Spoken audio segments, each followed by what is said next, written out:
नवीद कयूम कहते हैं कि हर टीचर की रेस है कि अपना सिलेबस कंप्लीट करवा दे और कॉन्सेप्ट्स क्लियर ना करे। बिल्कुल ठीक है, ये वाली बात भी ठीक है। तो नवीद मेरा बच्चा हमें बता दें किस तरह से सिलेबस कवर करवाएं ताकि हम वैसे सिलेबस कवर करवा देते हैं। मैं सारे टीचर्स को बोल देता हूँ।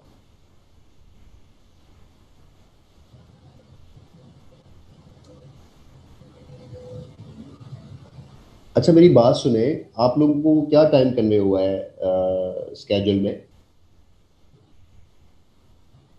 6 हुआ है। किस?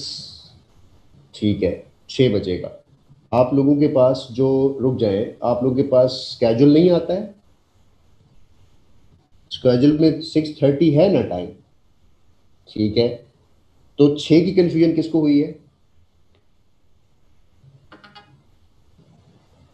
स्केड्यूल में 6 है, बाद में 6 आया था। अच्छा, तो वो जो आपके कोऑर्डिनेटर हैं उन्होंने शायद 6 बजे का टाइम भेज दिया होगा। बेसिकली जो आप लोगों को मेन स्केड्यूल शेयर होता है कि कौन सी क्लास किस टीचर के साथ स्केड्यूल है, उसका टाइम क्या है, वो टाइम होता है।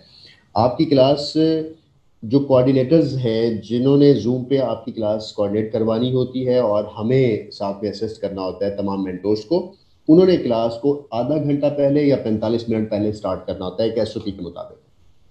तो 6 बजे का टाइम वो टाइम था। डेली क्लास 6:30 होती है। आज उन्होंने 6 लिख कर भेज दिया, ये एक टाइप मिस्टेक हो सकती है, लेकिन इस पर अगर आप आसमान सर पे उठा लें जितना ऑलरेडी सर पे है और ज़मीन जो है पैरों के नीचे ले आए जो कि आपके ऑलरेडी पैरों के नीचे है, तो ये मेरा ख्याल है कि ज़्यादती वाली बात है। किसका टाइम वेस्ट हो रहा है तो थोड़ा सा तसल्ली से रहें और गुस्से वाली जो बातें हैं वो ना करें। अल्लाह पाक आप सबको कामयाब करे और कुछ लॉजिकल सेंस के साथ चीज़ों को देखा करें कि आप क्या बात कर रहे हैं और किससे कर रहे हैं। जिस बच्चे को ये एतराज़ है कि आपको कोर्स कंप्लीट करवाया जा रहा है और आपको कॉन्सेप्ट्स नहीं दिए जा रहे, तो वो मुझसे बात कर लें अलहदा से, ताकि मैं भी पूछूं कि कौन से ऐसे टीचर हैं जिन्होंने आपको कौन सा कॉन्सेप्ट ठीक नहीं करवाया और स्पीड भी तेज़ रखी हुई है। राइट?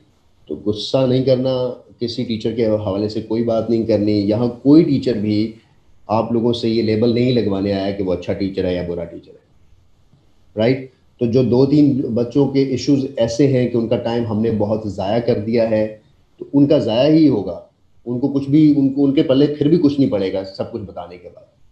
लेकिन अगर आप 30 मिनट पहले आ गए हैं और क्लास में कोऑर्डिनेटर ने आपको कन्वे कर दिया है कि क्लास 6:30 है, तो उस बच्चे की कंफ्यूजन खत्म हो गई ना। उसमें पैराग्राफ लिखने की क्या जरूरत है, उसमें पूरा ऐसे टाइप करने की क्या जरूरत है? आप निकल जाए क्लास से। And from last 7 to 8 days coordinators are nowhere. Class on करते हैं 10-15 दिन में एक दफ़ा आवाज़ तक नहीं सुनाई दी कि क्वेश्चन आंसर इटीसी सो पर। नहीं, कोऑर्डिनेटर्स आपके क्वेश्चन आंसर्स के लिए नहीं है, हम हैं आपके क्वेश्चन आंसर्स के लिए जो मेंटोर्स आपके साथ कनेक्ट हैं। और स्पेसिफिकली मुझे आप बताएं, आपके ओवरऑल बैजेस को जो मेजर पोर्शन के तौर पे भी देख रहा हूँ तो मैं ही देख रहा हूँ, मुझे आप बता सकते हैं, बाकी तमाम मेंटोर्स को बता सकते हैं जो लोगों ने आपका एडमिशन प्रोसेस किया है, तहसीलदार और सब इंस्पेक्टर का। वहाँ पे आपके ऑफिस के जो एडमिशन ऑफिस के लोग हैं वो आपके रिस्पॉन्सिबल है। अवैस कह रहे हैं कि व्हाट्सएप ग्रुप में ऐड कर दें ज़ईम को कहकर। मोहम्मद अवैस का मैसेज ज़ईम को जा रहा है कि वो इनको ऐड कर दें, मोहम्मद अवैस को। हाँ जी, मैं बिस्मिल्लाह करूंगा, लेकिन मुझे मुझे ये बात समझाएं, ये बात अच्छी नहीं लगती जो डिस्कशंस आप करते हैं, इतना टाइम ज़ाया आप कर रहे हैं।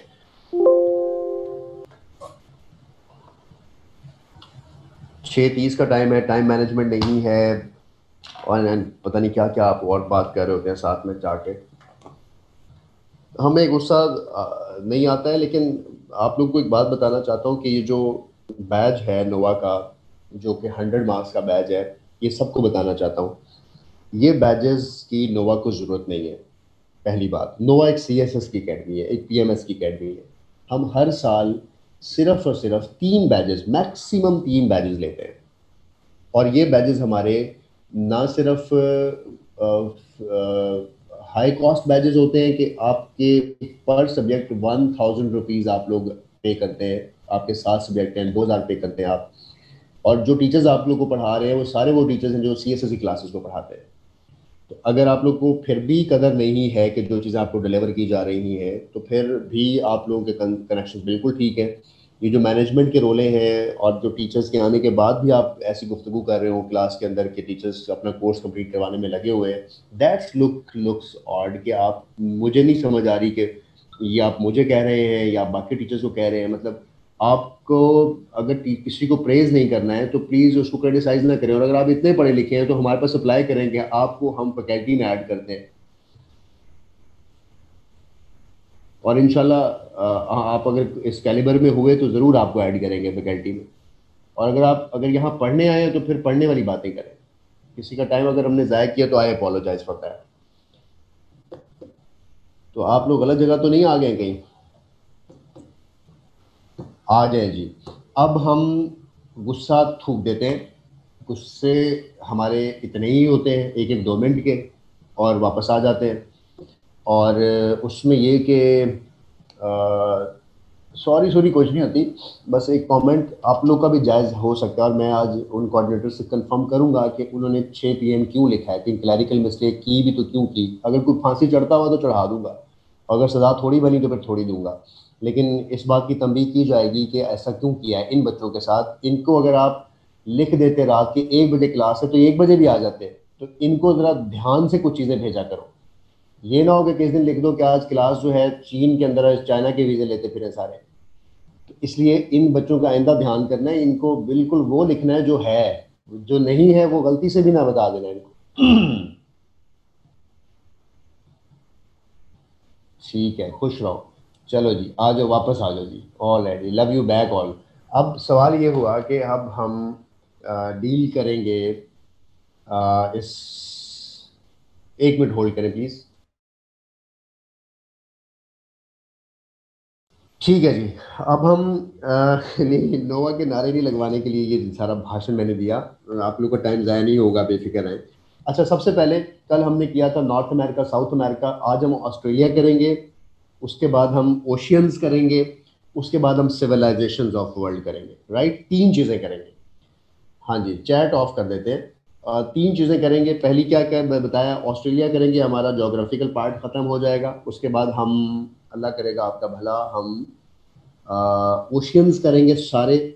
और उसके बाद थर्ड चीज़ हम करेंगे सिविलाइजेशंस ऑफ द वर्ल्ड। थोड़ा पार्ट है लेकिन मैक्सिमम चीज़ें इसमें कवर हो जाएंगी। आप लोगों के ये MCQs इस हवाले से जो आते हैं आपको नज़र आएगा कि वो भी सॉल्व हो गए। इसके बाद मेरे साथ आपके रहते हैं 3 लेक्चर्स आज के सेशंस के बाद।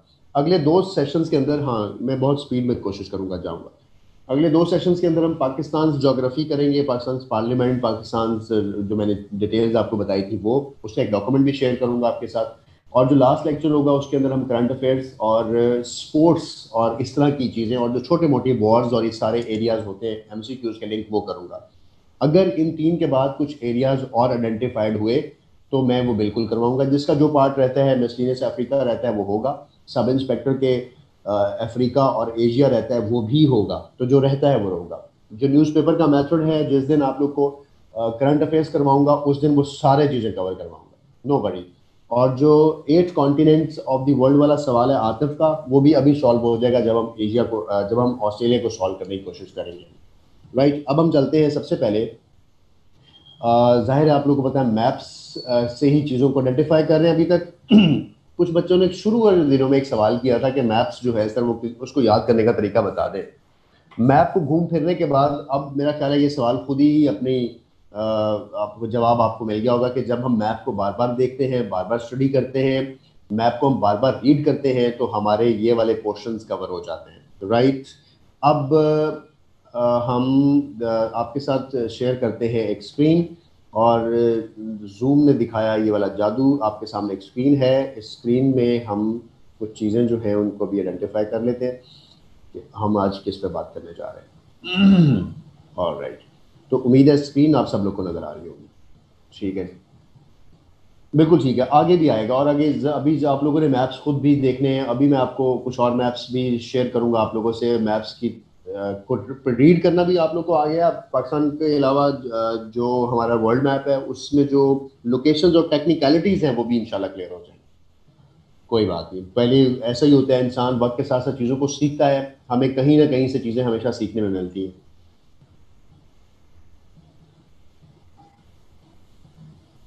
अच्छा मेरा हीरा बच्चा, ये लेक्चर जब भी होगा सब इंस्पेक्टर के साथ, तो स्केड्यूल्स आप लोग के पास आते हैं। सब इंस्पेक्टर के साथ जब भी मेरा लेक्चर होगा अकेला, यानी आप लोग उसके साथ क्लब नहीं होंगे तहसीलदार वाले, तो आप उसको रिक्वेस्ट कर लीजिएगा अपने कोऑर्डिनेटर से, उसको ज्वाइन कर लीजिएगा। सब इंस्पेक्टर के साथ जो मेरा सेशन होगा अकेले, वो एशिया के ऊपर होगा, और उसके बाद जो सेकंड होगा वो अफ्रीका के ऊपर होगा। That's it. चैट कहते हैं जी ऑफ करवा देते हैं सारों की, सब लोगों को डिस्टर्ब करिए। चैट चैट हमने कर दिया इन सब की ऑफ। अब हम जा रहे हैं ऑस्ट्रेलिया की तरफ। Where is Australia? आप सबकी नज़रों में बहुत दिन पहले से ये ऑस्ट्रेलिया कॉन्टिनेंट के तौर पे यहाँ पर मौजूद है। ऑस्ट्रेलिया के बारे में कुछ छोटी छोटी चीज़ें लिखेंगे पहले, इसके बारे में जनरल इन्फॉर्मेशन कलेक्ट करेंगे, और उस जनरल इन्फॉर्मेशन के बाद फिर हम इसके बारे में बाकी डिटेल्ड इन्फॉर्मेशन कलेक्ट करेंगे। अगर हम एशिया की बात करें तो एशिया की जनरल इन्फॉर्मेशन क्या है, लिखें जी। कुछ बच्चे कहते हैं क्लास शुरू होते होते भी 15 मिनट लग जाते हैं, और तो और हमारा टाइम ज़ाया कर दिया है। 4 डैम बना लेते हैं अभी तक हम पाकिस्तान के अंदर, पता नहीं क्यों हमारा टाइम ज़ाया करने के लिए नोवा ने हमें ज़बरदस्ती घर से उठाकर जूम के सामने बिठा दिया। लेकिन अल्लाह ताला आप लोग का हामी नासिब होगा। आई अग्री विद दिस इंशाल्लाह। परेशान नहीं होना, क्लासेस में चीज़ें चलती रहती हैं, कभी ऊपर नीचे टाइम होते रहते हैं। ईजी रहा करो, ईजी ईजी। ऑलराइट। अच्छा अब एक वर्ड है, सबसे पहले ऑस्ट्रेलिया समझाने से पहले एक वर्ड समझाता हूं आपको। एक वर्ड है ऑस्ट्रेलिया एंड ओशियानिया, राइट? ये लफ्ज है। अब ये लफ्ज हमें पहले समझना होगा, हमें इस एरिया को समझने से पहले। ऑस्ट्रेलिया जो है क्या चीज़ है? ऑस्ट्रेलिया एक कंट्री भी है, ऑस्ट्रेलिया एक कॉन्टिनेंट भी है, ठीक है? ये मैंने किसके साथ लिखा है वर्ड?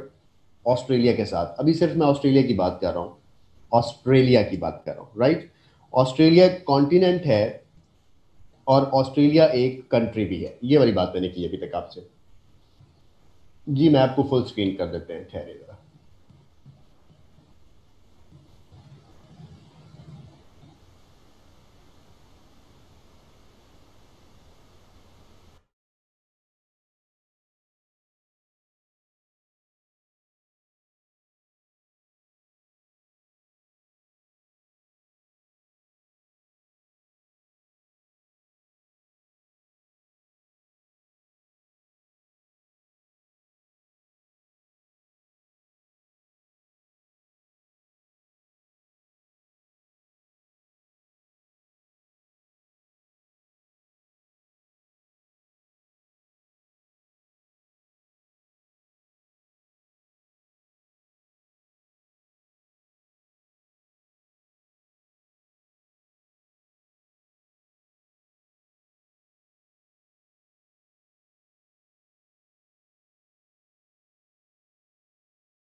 अच्छा जी, मेरा इंटरनेट डिस्कनेक्ट हुआ था और इसकी वजह से ये इशू आया था। मैं दोबारा रिकनेक्ट हुआ हूँ, मैं दोबारा क्लास स्टार्ट कर रहा हूँ। जहाँ से वॉइस नहीं आई थी हम वहीं से बात को स्टार्ट कर रहे हैं, इसलिए कोई परेशानी की बात नहीं। आज बारिशें हैं पाकिस्तान में, हुई हैं, और लाहौर में भी बारिश है, तो इस वजह से भी शायद इंटरनेट के कनेक्शंस का इशू होगा। तो क्लास में कहीं कहीं ऐसा हो तो परेशान नहीं होना है। अच्छा हम बात कर रहे थे कि देर इज़, हम बात कर रहे थे, किसकी बात कर रहे थे? हम कॉन्टिनेंट्स की बात कर रहे थे, हम आपको ओशियानिया की बात करते हैं। ओशियानिया एक रीजन है, राइट? जैसे हम जी जी ओशियानिया की बात करते हैं, ओशियानिया एक रीजन है, और रीजन का ये मतलब है कि ये एक इलाका है जिस इलाके के अंदर क्या क्या आता है। ओशियानिया के अंदर, ओशियानिया की डेफिनेशन लिख रहा हूँ, ओशियानिया जो है इज आ रीजन, एक रीजन है जिसमें थाउजेंड्स लेक्स, आइलैंड्स हैं, छोटे छोटे जजीरे हैं, ममालिक हैं, जिसमें 14 कंट्रीज हैं, ठीक है, इंक्लूडिंग ऑस्ट्रेलिया। ऑस्ट्रेलिया भी इसमें है, राइट? और रीजन हो गया। अब ये मैं मैसेज टाइप किया है, इस मैसेज को देखिए कि ओशियानिया रीजन है, एक ऐसा रीजन है जिसके अंदर जो ऑस्ट्रेलिया के इर्द गिर्द, ये ओशियन के अंदर घिरा हुआ इलाका है, जिसके इर्द गिर्द कुछ ऐसे इलाके हैं, जिसके इर्द गिर्द कुछ ऐसे जजीरे हैं, छोटे जजीरे हैं, छोटे छोटे, जैसे ये न्यूजीलैंड भी जजीरों में शुमार होता है। ये छोटा जजीरा मैं आपको दिखाता हूँ साथ इसमें, ये जजीरा है, फिर ये जजीरा है, इवन इंडोनेशिया के साथ मुंसलिक कुछ जजीरे भी, राइट, जिसके अंदर एशिया के कुछ इलाके भी आ जाते हैं। सो समंदर के अंदर घिरा हुआ एक इलाका Oceania, right, this is the place जो समंदर के माबैन के घिरे हुए इलाके को कहा जाता है।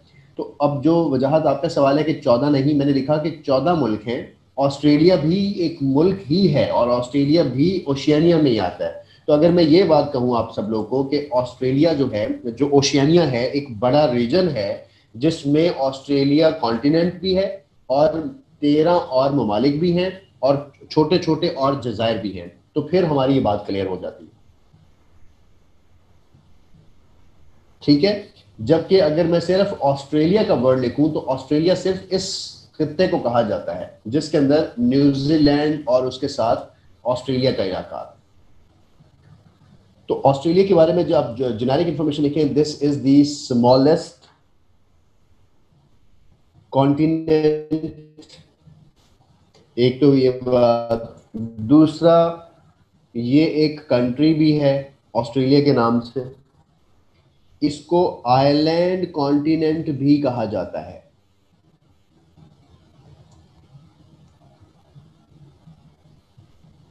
आइलैंड कॉन्टिनेंट भी कहा जाता है। अच्छा, Australia is the driest continent of the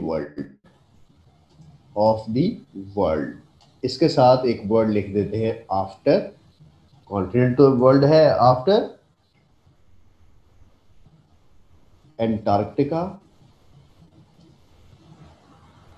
जो कि फर्स्ट है, और अफ्रीका जो कि सेकंड है। तो ये एक मैंने स्टेटमेंट लिखी है, आपके सारे सवाल हल कर देगी। नहीं, बाकी 13 ऑस्ट्रेलिया में नहीं आते राव मुसद्दिक, वो ओशियानिया में आते हैं। ओशियानिया और बला है, ऑस्ट्रेलिया और बला है। ओशियानिया एक इलाका है पूरे का। ये मैंने एक वर्ड टाइप किया आप लोग के लिए, Australia driest continent of the world है आफ्टर एंटार्क्टिका जो कि फर्स्ट ड्राइएस्ट कॉन्टिनेंट है, और जो अफ्रीका है वो सेकंड ड्राइएस्ट कॉन्टिनेंट है, और ऑस्ट्रेलिया वर्ल्ड का थर्ड ड्राइएस्ट कॉन्टिनेंट होगा, राइट। लेकिन अगर ऑप्शंस में अफ्रीका और एंटार्क्टिका ना हो तो ये फर्स्ट भी हो सकता है। तो अब ये कॉन्सेप्चुअली हमने हैंडल करना है इसको, ठीक है, ओके। अब इसमें चलते हैं और इसकी कुछ मेजर चीज़ें देखते हैं। और ये कुछ ज़्यादा बड़ा कॉन्टिनेंट नहीं है, अभी हमें जल्दी से एक्सप्लोर हो जाएगा और सारा देख लेंगे इसको।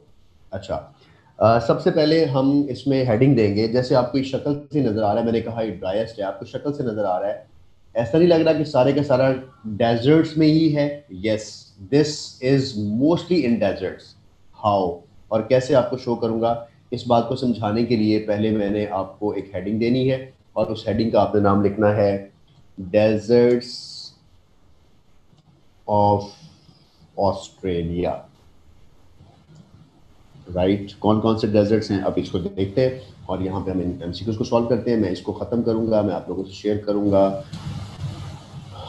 एक वाइट बोर्ड, और इस वाइट बोर्ड में आपको एक चीज़ देखनी है कि इस वाइट बोर्ड में क्या है। इस वाइट बोर्ड के अंदर हम एक जल्दी से ऑस्ट्रेलिया का कुछ नक्शा सा बनाने की कोशिश करते हैं।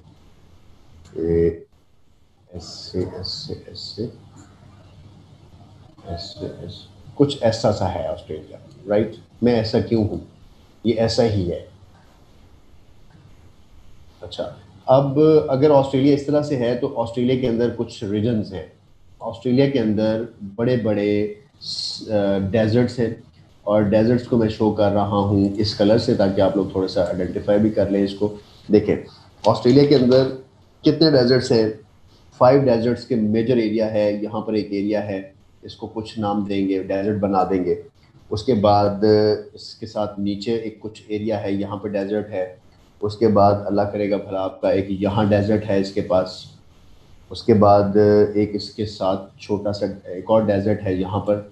एक यहाँ पर बहुत बड़ा डेजर्ट है, ये बड़ा डेजर्ट बनाया है। तो मैंने 5 डेजर्ट्स को ज़बरदस्ती बनाने की कोशिश की है। इन 5 डेजर्ट्स को अगर मैं नाम दूं तो आप इनके नेम्स कैसे याद करेंगे? इसको हम सिम्पसन बोलते हैं, not Simpson, it is Sandy. इसको ग्रेट सैंडी भी बोलते हैं, ग्रेट सैंडी।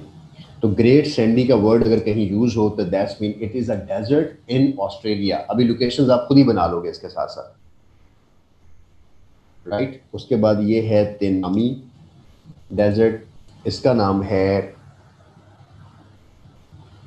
गिब्जॉन। अक्सर आपने इसके नाम की टॉफीज भी खाई होंगी, कंपनी का भी नाम है गिब्जॉन। ये है सिम्पसन, सिम्पसन। और इसका सबसे बड़ा जो डेजर्ट है वो है विक्टोरिया। अब एक चीज़ याद करो आप बच्चे जिन्होंने अफ्रीका पढ़ लिया है, अफ्रीका के अंदर हमने विक्टोरिया लेक पढ़ी थी ना, और अफ्रीका के अंदर ऑरेंज रिवर के ऊपर एक हमने लेक पढ़ी थी, एक एक आबशार पढ़ी थी, एक फॉल पढ़ी थी, उसको विक्टोरिया फॉल कहते हैं। तो ऑरेंज रिवर पर विक्टोरिया फॉल है अफ्रीका में। अच्छा, विक्टोरिया लेक है जहाँ से रिवर नाइल निकलता है, और विक्टोरिया डेजर्ट है जो कि कहाँ पर है? ऑस्ट्रेलिया के अंदर है। सो समटाइम्स विक्टोरिया के ऊपर आपके 3 सवाल इसीलिए वो बनाता है क्योंकि इससे मुतल्लिक 3-4 चीज़ें हैं। एक विक्टोरिया फॉल है, एक विक्टोरिया रिवर है, एक विक्टोरिया डेजर्ट है। तो जो विक्टोरिया डेजर्ट है, this is the largest desert of Australia. कहाँ? साउथ ऑफ ऑस्ट्रेलिया में। और ये डेजर्ट का भी नाम है।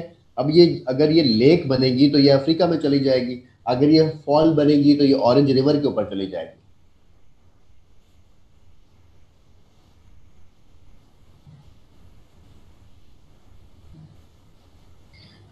कोई बात नहीं, प्रोमिनेंट करना भी नहीं है क्योंकि ये डेजर्ट्स हैं, इसमें कुछ और प्रोमिनेंट करेंगे। कुछ क्लियर हुआ ना? तो अगर मैं अब यहाँ पर इनके नेम्स टाइप करूँ तो आप 5 नाम लिखेंगे। कौन कौन से?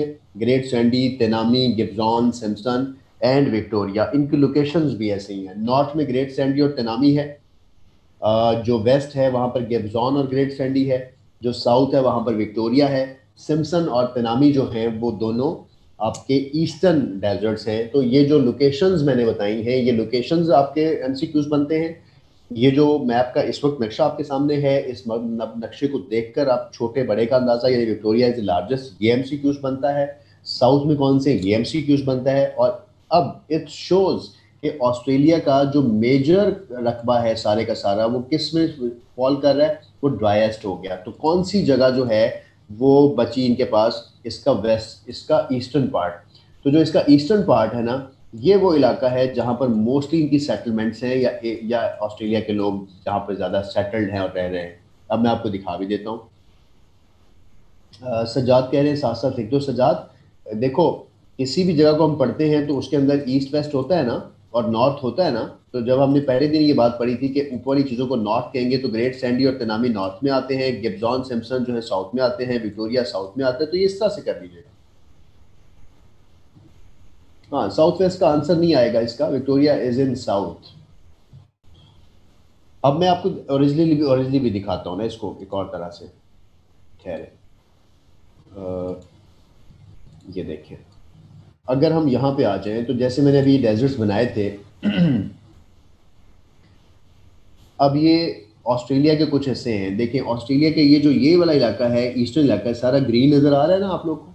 यानी क्योंकि इसके जो इधर वाला इलाका है, वेस्टर्न पोर्ट सारा है, वेस्टर्न ऑस्ट्रेलिया डेजर्ट्स में फॉल करता है, नॉर्थ टेरिटरी इसकी डेजर्ट में फॉल करती है, साउथ इसका डेजर्ट में फॉल करता है। तो क्वींस आइलैंड के पास कहीं जाके ग्रीनरी इसमें आना शुरू होती है, कोरोना का आना शुरू होती है, और यहाँ पे लोग सेटल्ड है, यहाँ पे लोग रह रहे हैं। तो जो इसका कैपिटल है कैमरा, वो भी इसके कहाँ पर है? ईस्ट में है।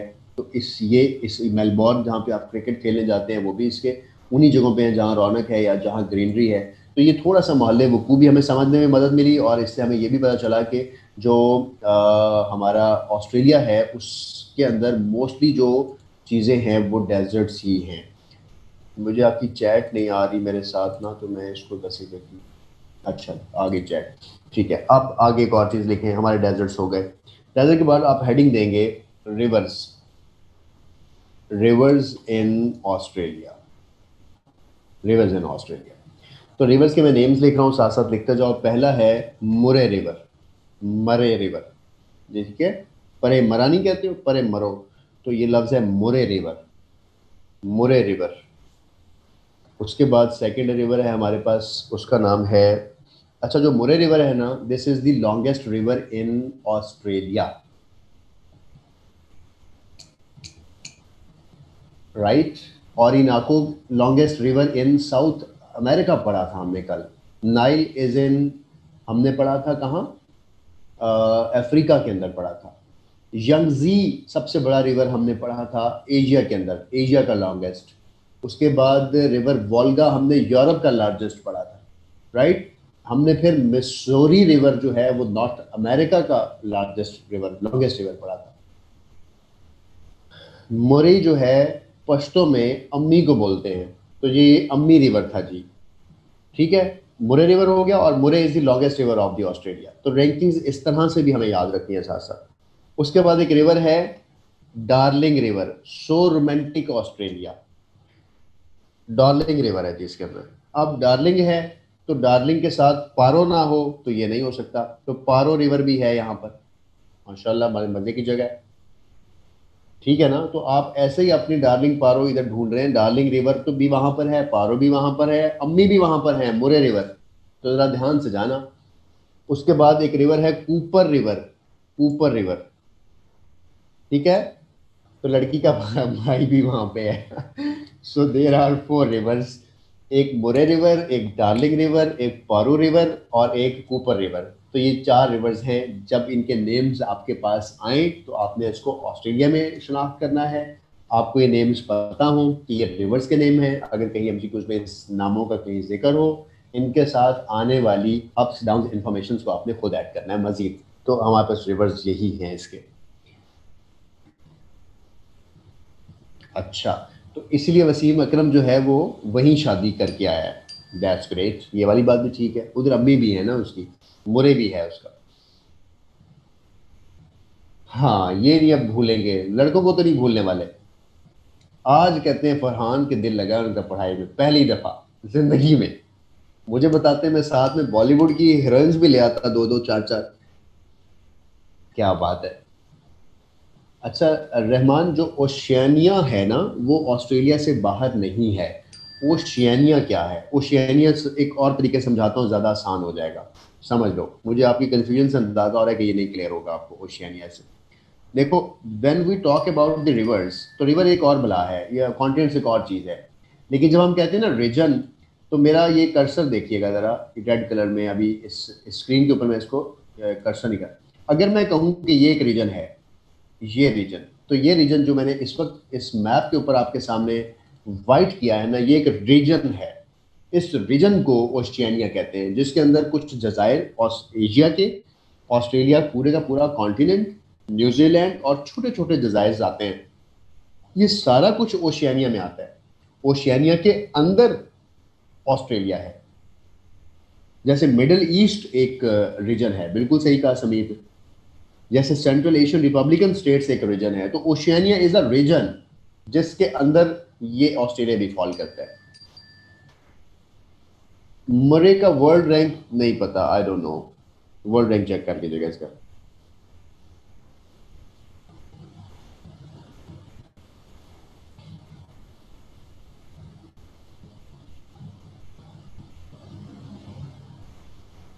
ठीक है ना।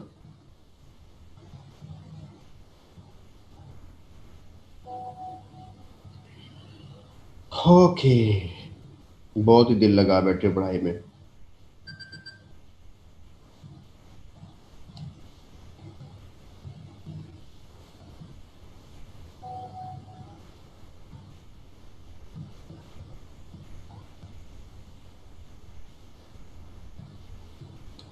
अच्छा जी, आगे चलते हैं। बैटरी फुल होगी, अल्लाह रहम करे। पहले बताना था मुझे, मैं 4-5 कुड़ियां साथ रखा करूं हर बॉर्डर में। अच्छा, अब ये बंद कर लेते हैं जी, ये वाला क्लियर ड्राइव करें। लड़कों की तो आज चांदी हो गई है ऑस्ट्रेलिया पढ़ के। अब घर में अपने माँ बाप को कहेंगे मेरा लेक्चर लेने के बाद, सर अम्मा दिल करता है कि इमिग्रेशन लेकर ऑस्ट्रेलिया चले जाते हैं, वहाँ मेरा दिल करता है पीएचडी करके आऊँ, आप लोग का नाम रोशन करूँ। दिमाग में मुरे होगा, दिमाग में डार्लिंग होगा, दिमाग में कूपर आपके दिमाग में नहीं है जो मैंने पढ़ाया है कि वहाँ लड़की का भाई भी रहता है।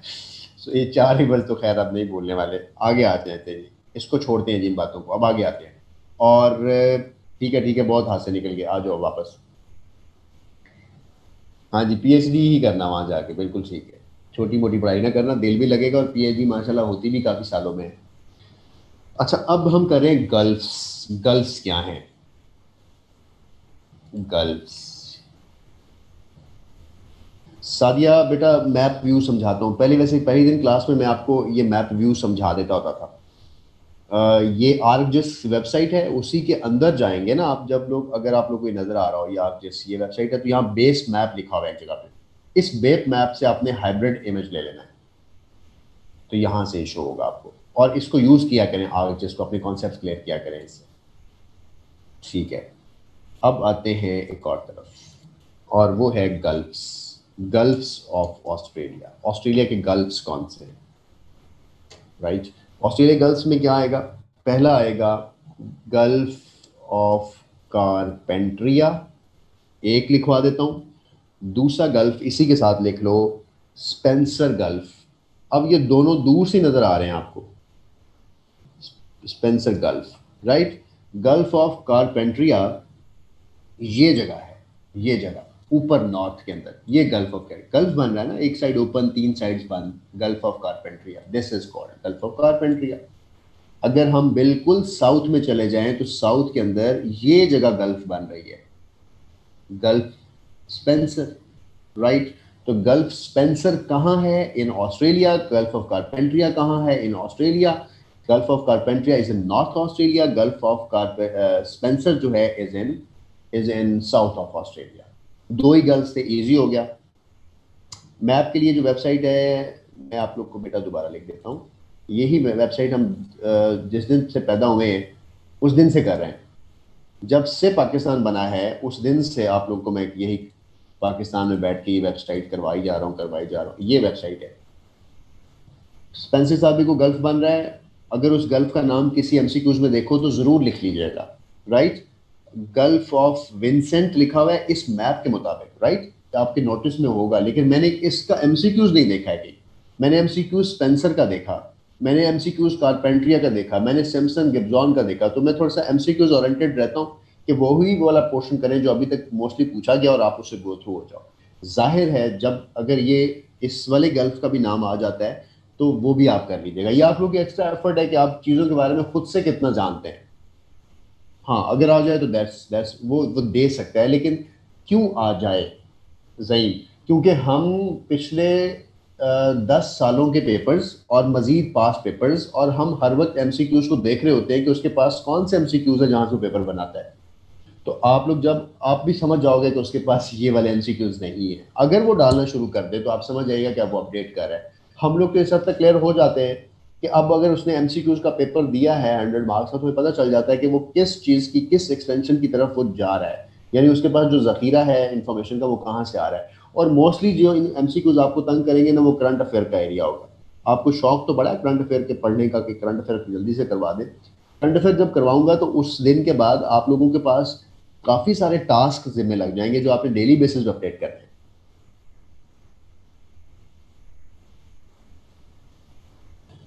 समीर कह रहे हैं ये दूर है इक्वेटर से और यहाँ गर्मी क्यों रहती है? समीर, आजकल हमारे पास सर्दी है ना, सूरज कहाँ है? सूरज नीचे चला गया ऑस्ट्रेलिया में, सूरज इस तरफ आ गया है, इस वजह से यहाँ पर गर्मी भी होती है। आगे आ जाओ, वापस आ जाओ। गल्फ कर लिए, गल्फ के साथ यहाँ पर एक जगह है, एक पेनिनसुला भी है, ये टिप जो बाहर की तरफ निकली हुई है, this tip, this is called एक पेनिनसुला। और इस पेनिनसुला का नाम लिख लें पूरे का पूरा,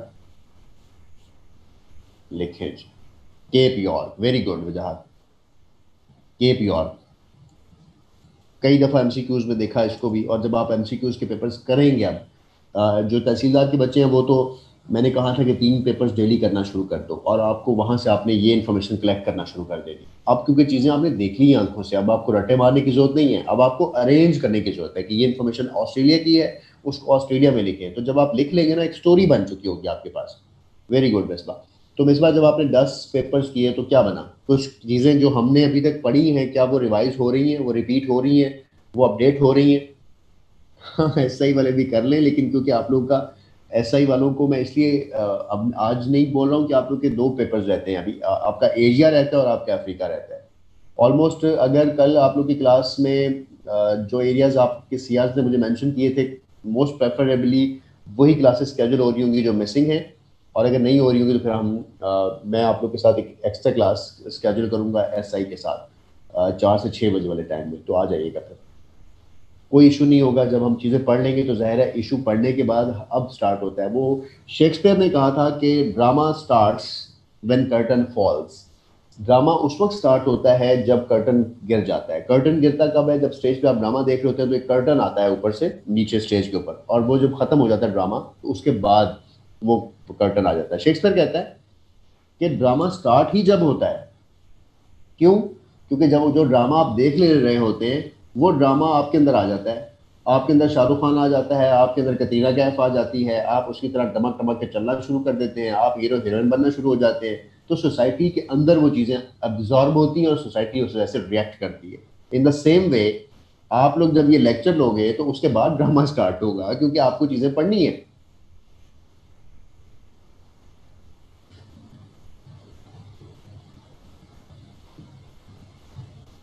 अच्छा, सब्र करो। असद का सवाल है कि Japan is called the land of rising sun, लेकिन न्यूजीलैंड का टाइम जोन सबसे आगे क्यों है? बिल्कुल ठीक है, Japan is called the land of rising sun, सबसे आगे है, वहां पहले दिन चढ़ता है। बता दे। देखो, अगर न्यूजीलैंड वालों को ये अकल आ जाती कि वो अपनी ज़मीन का नाम लैंड ऑफ राइजिंग सन बना लेते तो हमारे एमसीक्यूज में भी land of rising sun New Zealand को ही लिखा जाता। तो आप अपने बारे में, पाकिस्तान के बारे में क्या कहते हैं? You guys are the land of pures. आप वो सरजमीन हैं जो लैंड ऑफ प्योर्स है, जहाँ खालिस लोग हैं, और जो 2 नंबर देसी घी बेचते हैं, और जो हर वो माल्टा बेचते हैं जो ख़राब होता है, हर वो सेब डाल के देते हैं शॉपर में जो ख़राब होता है। हर दुकान पे आपको असली और नकली के साथ चीज़ें मिलती हैं कि असली है और वहाँ पे नकली है। जो आपको चीज़ बेच रहा होता है बस उसी की असली होती है उस वक्त जिस वक्त वो बेच रहा होता है। सो आपने अपने नेम्स जो हैं वो रियासतें, वो नेशंस, कौमें खुद लिख रही होती हैं, राइट? इस वजह से वो उन्होंने लैंड ऑफ राइजिंग सन जो है वो जापान को ही कंसीडर किया हुआ है, और वो एशिया के मोस्टली कंट्रीज के अंदर फॉल करता है। ये ऑस्ट्रेलिया में फॉल करता है, तो एशिया के अंदर वो है, ये ऑस्ट्रेलिया के अंदर है। इस वजह से भी तो ये आपका सवाल असद इस पॉइंट ऑफ व्यू से ठीक है कि मैप की लोकेशन पे आपने ये सवाल दिया, लेकिन ये जो नाम रखे जाते हैं ना, डिप्लोमेटिकली पॉलिटिकली रियासतों के अपने मामला होते हैं, उन्होंने रख दिया तो बस ठीक है, रख दिया। कोई रीजंस होती हैं, कोई लॉजिक्स होती हैं किसी के साथ, और किसी के साथ वैसे उनके त्यौहार होते हैं, कोई नाम होते हैं, तो ये चीज़ें चेंज होती रहती हैं। अच्छा, केप यॉर्क पेनिनसुला है यहाँ पर, cap York peninsula, right? That's, हाँ जी, रॉ मुसद्दिक, मैं वही लिखवा रहा था, केप यॉर्क पेनिनसुला। यहाँ एक पेनिनसुला है जिसको केप यॉर्क पेनिनसुला कहते हैं, जो कि इस वक्त आपके सामने है, डुंडी की नुमानित ऊपर की तरफ निकला हुआ है यहाँ पर।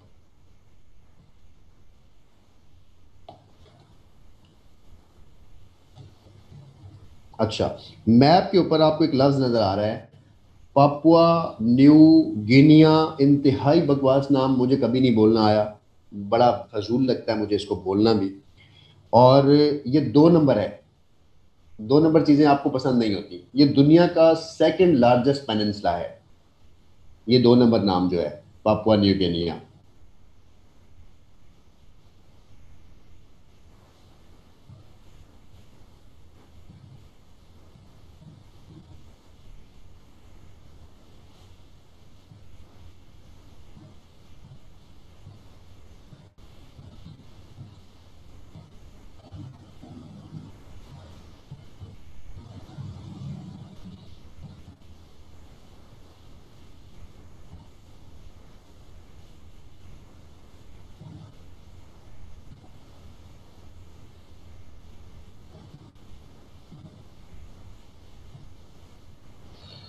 ठीक है। जो मैंने आपको अभी एक रीजन लिखवाया था ना, ओशियानिया, ये ओशियानिया के अंदर आने वाले जजायर्स में है ये वाली जगह।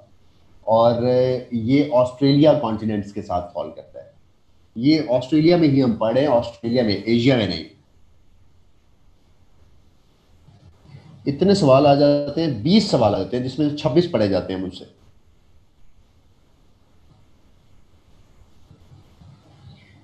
माशाल्लाह। एक बच्चा कह रहा है कि जैसे सिंधी बिरयानी सिंध में नहीं, ऐसे जापान में सूरज नहीं।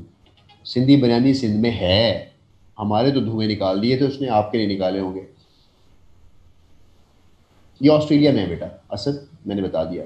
ऑस्ट्रेलिया में, और Oceania is the region. Region Oceania. Continent की जब हम बात करें, कॉन्टिनेंट और बला है, पानी का गिलास और चीज़ है, समंदर और चीज़ है। इसी तरह दोनों पानी तो हैं, लेकिन एक का नाम कुछ और है, एक का नाम कुछ और है। अच्छा गोडगार, जहीन तुम्हारा सीआर भी बिरयानी खाता है भाई। ऑस्ट्रेलियन एशिया की बाउंड्री बता दें, कैसे बता दें? बैठ के सारी समझनी और देखनी पड़ेगी। जो कंट्रीज एशिया में फॉल करते हैं वहां वहां तक पेंसिल घुमाते जाएं। जो कंट्रीज ऑस्ट्रेलिया में फॉल करता है उसको उस पेंसिल में ना लेके आए। आपके सामने एक ऑस्ट्रेलिया की बाउंड्री बन जाएगी, एशिया की बाउंड्री बन जाएगी। राइट। अब एक सवाल यहाँ पर दोहरा रहा हूँ कि दुनिया का सबसे बड़ा आइलैंड कौन सा है? एक दफ़ा दिखा रहा हूँ, यहाँ रिवाइज कर रहा होता हूँ सारे आइलैंड्स। पहला आइलैंड दुनिया का सबसे बड़ा, ये वाला आइलैंड। कितना बड़ा आइलैंड है देखिए, कितना बड़ा आइलैंड है। राइट। जिसको क्या कहते हैं? ग्रीनलैंड कहते हैं। और ये कहां पर फॉल करता है? नॉर्थ अमेरिका में फॉल करता है।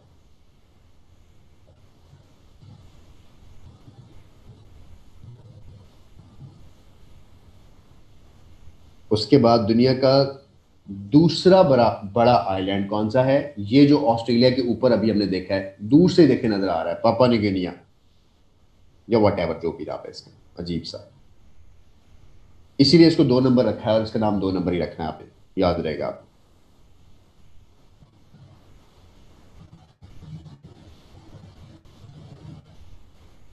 ठीक है। दुनिया का तीसरा बड़ा आइलैंड कहां है?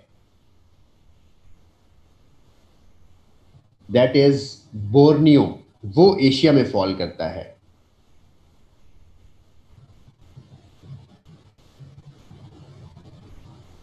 बड़ी ही कोई फजूल जगह पे है।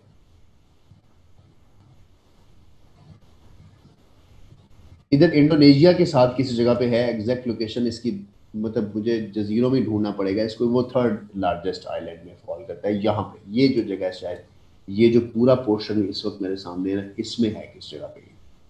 ये जो पूरा पोर्शन आ रहा है ना मेरे पास, ये सारे का सारा ये वाला आइलैंड, ये जो पूरा आइलैंड है, इसके साउथ के अंदर ही बहुत नहीं है। कोई बात नहीं, हम इस पर टाइम नहीं ज़ाया करेंगे, बस ये जगह है। यानी ये देखें, ये सेकंड लार्जेस्ट है, इसके ये जो नीचे वाला पोर्शन है ये थर्ड लार्जेस्ट है। और ये जो मदगास्कर है ये फोर्थ लार्जेस्ट है। हाँ जी, मैप खुद लोकेट कर देगा, आप लोग उसको खुद एक दफ़ा देख लीजिएगा।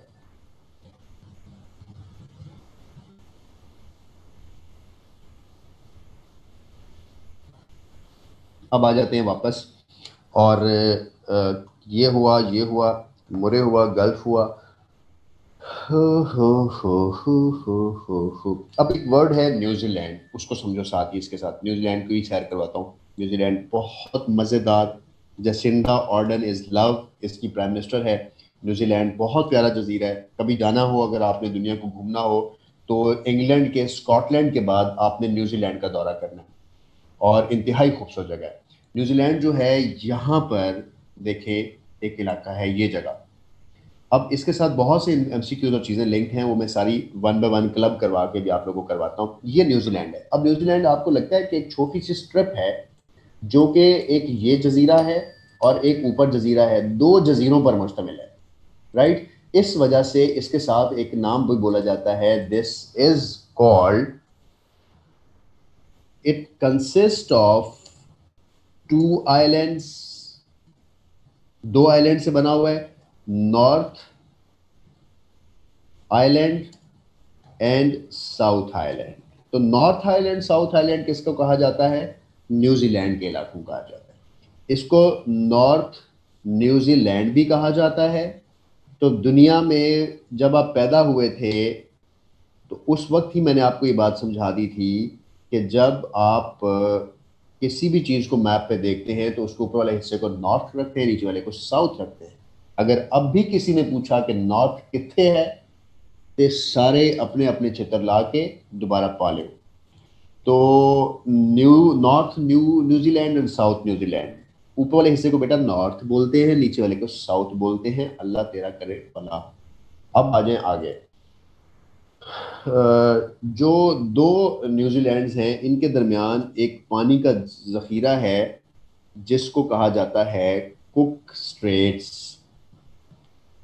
कुक स्ट्रेट, ये देखें कुक स्ट्रेट, इन दोनों के दरमियान पानी गुजर रहा है ना, ये देखें, इस जगह को कुक स्ट्रेट कहा जाता है। तो where is Cook Strait in the world?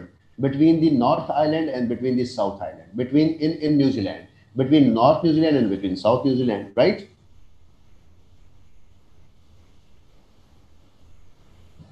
अच्छा,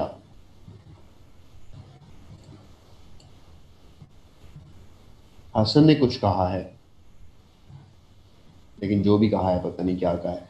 कुक स्ट्रेट आ गया। कुक स्ट्रेट के बाद आगे देखते हैं इसमें और क्या है। इसमें ग्लेशियर्स हैं और उस ग्लेशियर्स, दूर से ग्लेशियर्स नजर आ रहे हैं आपको साउथ में, ये देखें ऊंचे ऊंचे, ये देखें ये पहाड़ियाँ, राइट? इन ग्लेशियर्स को कहा जाता है Hooker glacier. Where are the hookers glaciers? तो हुकर ग्लेशियर्स कहाँ है? न्यूजीलैंड के अंदर है। ये वाली बात भी याद रखनी है आपने। उसके बाद आपने कुछ और भी याद रखना है। एक लफ्ज है जीलैंडिया। जीलैंडिया, इसको eighth continent of the world भी कहा जाता है समटाइम। यानी किसको? अब वो सवाल का जवाब मिल गया होगा उन सब बच्चों को जो कुछ दिन से मुझसे पूछ रहे थे। हमने पढ़ा था कि कॉन्टिनेंट की डेफिनेशन ये है कि जब उसके दरमियान पानी का बड़ा जखीरा आ जाए और वो अलहदा हो जाए, तो फिर दूसरी सरजमीन जो होगी वो भी एक कॉन्टिनेंट कंसिडर होगी। तो इसको आइलैंड तो नहीं कहते कि बड़ी जगह है, कॉन्टिनेंट है जहां पर दुनिया आबाद है, राइट? इस वजह से समटाइम्स न्यूजीलैंड को जीलैंडिया के नाम से। अच्छा जी, होस्ट ने मुझे ही म्यूट कर दिया था, लेकिन मैं वापस आ गया हूँ। मैं अपनी स्टेटमेंट दोबारा रिवाइज करता हूँ। मैंने कहा कि जो न्यूजीलैंड है इसको समटाइम जीलैंडिया के नाम से eighth continent of the world कहा जाता है। But there are only 7 continents of the world right now. 5 हमने पढ़ लिए यूरेशिया के साथ, और एक अंटार्कटिका और एक आर्कटिक, उंगलियों पे गिन लो। तो हमने अपनी क्लास पहले दिन यहाँ से शुरू नहीं की थी कितने कॉन्टिनेंट्स हैं। हमने चीज़ों को देखा, देखने के बाद हमने गिना और हमने दुनिया को बता दिया कि ये इतने होते हैं। तो आप लोगों ने भी इसी तरह से अब चीज़ों को विजुअलाइज करने के बाद इसके बारे में बात की। अच्छा, अब कुछ मिसलीनियस चीज़ें हैं इस कॉन्टिनेंट के बारे में, वो जल्दी से लिखते हैं। जहां जहां जिस जिस चीज़ का हवाला आएगा मैं आपको शो करवाऊंगा।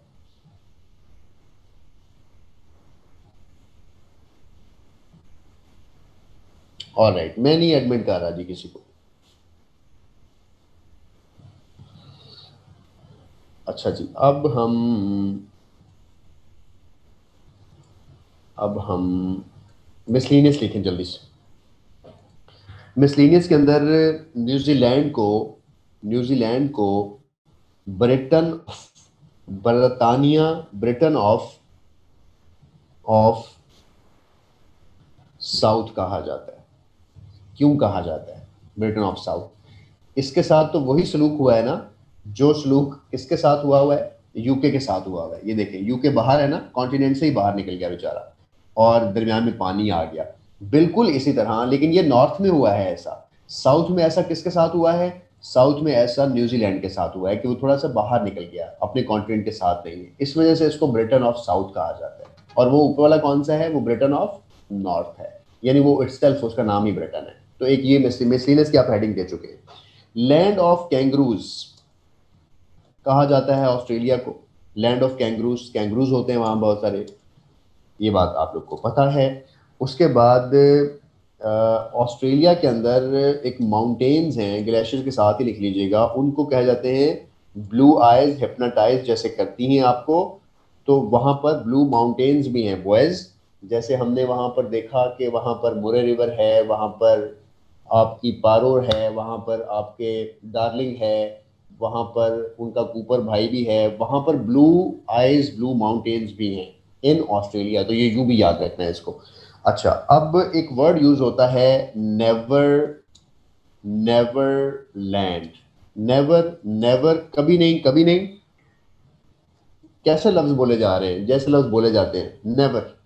न्यू कैलेडोनिया भी जीलैंडिया को कहते हैं सर? वजाहत पूछ रहे हैं। इतनी मुश्किल सवाल वजाहत क्यों करते हो मेरे से? चेक करना पड़ेगा। कैलेडोनिया क्या चीज़ है, किस वजह से कैलेडोनिया कहा गया? कोई कबाइल है, कोई ज़ुबान है, कोई तारीख है? तो कोई भी नाम जो किसी ने अपने घर में रखा हो, अगर वो पब्लिकली रजिस्टर्ड होगा तो ही वो इन्फॉर्मेशन में आएगा या हिस्ट्री में आएगा। मैं इस वर्ड को शायद पहली दफ़ा पढ़ रहा हूँ, हो सकता है किसी जजीरे का नाम भी हो। एक वर्ड मैं बता रहा हूँ आप लोगों को, never never land. Never never land क्या है, बड़ा गौर से समझना है इस बात को। ऑस्ट्रेलिया का नॉर्थ देखिएगा। ऑस्ट्रेलिया का जो नॉर्थ है, सारे का सारा जो नॉर्थ टेरिटरी है, यहाँ पर दो मैंने आपको वैसे तो पांच आपको डेजर्ट्स करवाए हैं, यहाँ पर दो डेजर्ट्स भी आपको लिखवाए थे मैंने। याद करो कौन सा डेजर्ट था, एक सैंडी था और एक तिनामी था। ये दोनों डेजर्ट की जो लैंड थी, जब शुरू शुरू में ऑस्ट्रेलिया बना था तो यहाँ पर आबादी नहीं थी, लोग नहीं रह सकते थे, बहुत सख्त हालात थे। राइट, इस वजह से इस जगह पर जो रहने वाली कौम थी वो बड़ी मुश्किल से यहाँ पर रहते थे और सख्त हालात थे, और मरने मराने वाले भी लोग थे, एक दूसरे को मारते भी थे। तो प्रेरीज जो हैं, ये कौम है जो यहाँ पर आबाद थी इन नॉर्थ ऑफ ऑस्ट्रेलिया में। तो प्रेरीज की लैंड है ये, तो इसको हम लैंड ऑफ प्रेरीज भी कहते हैं।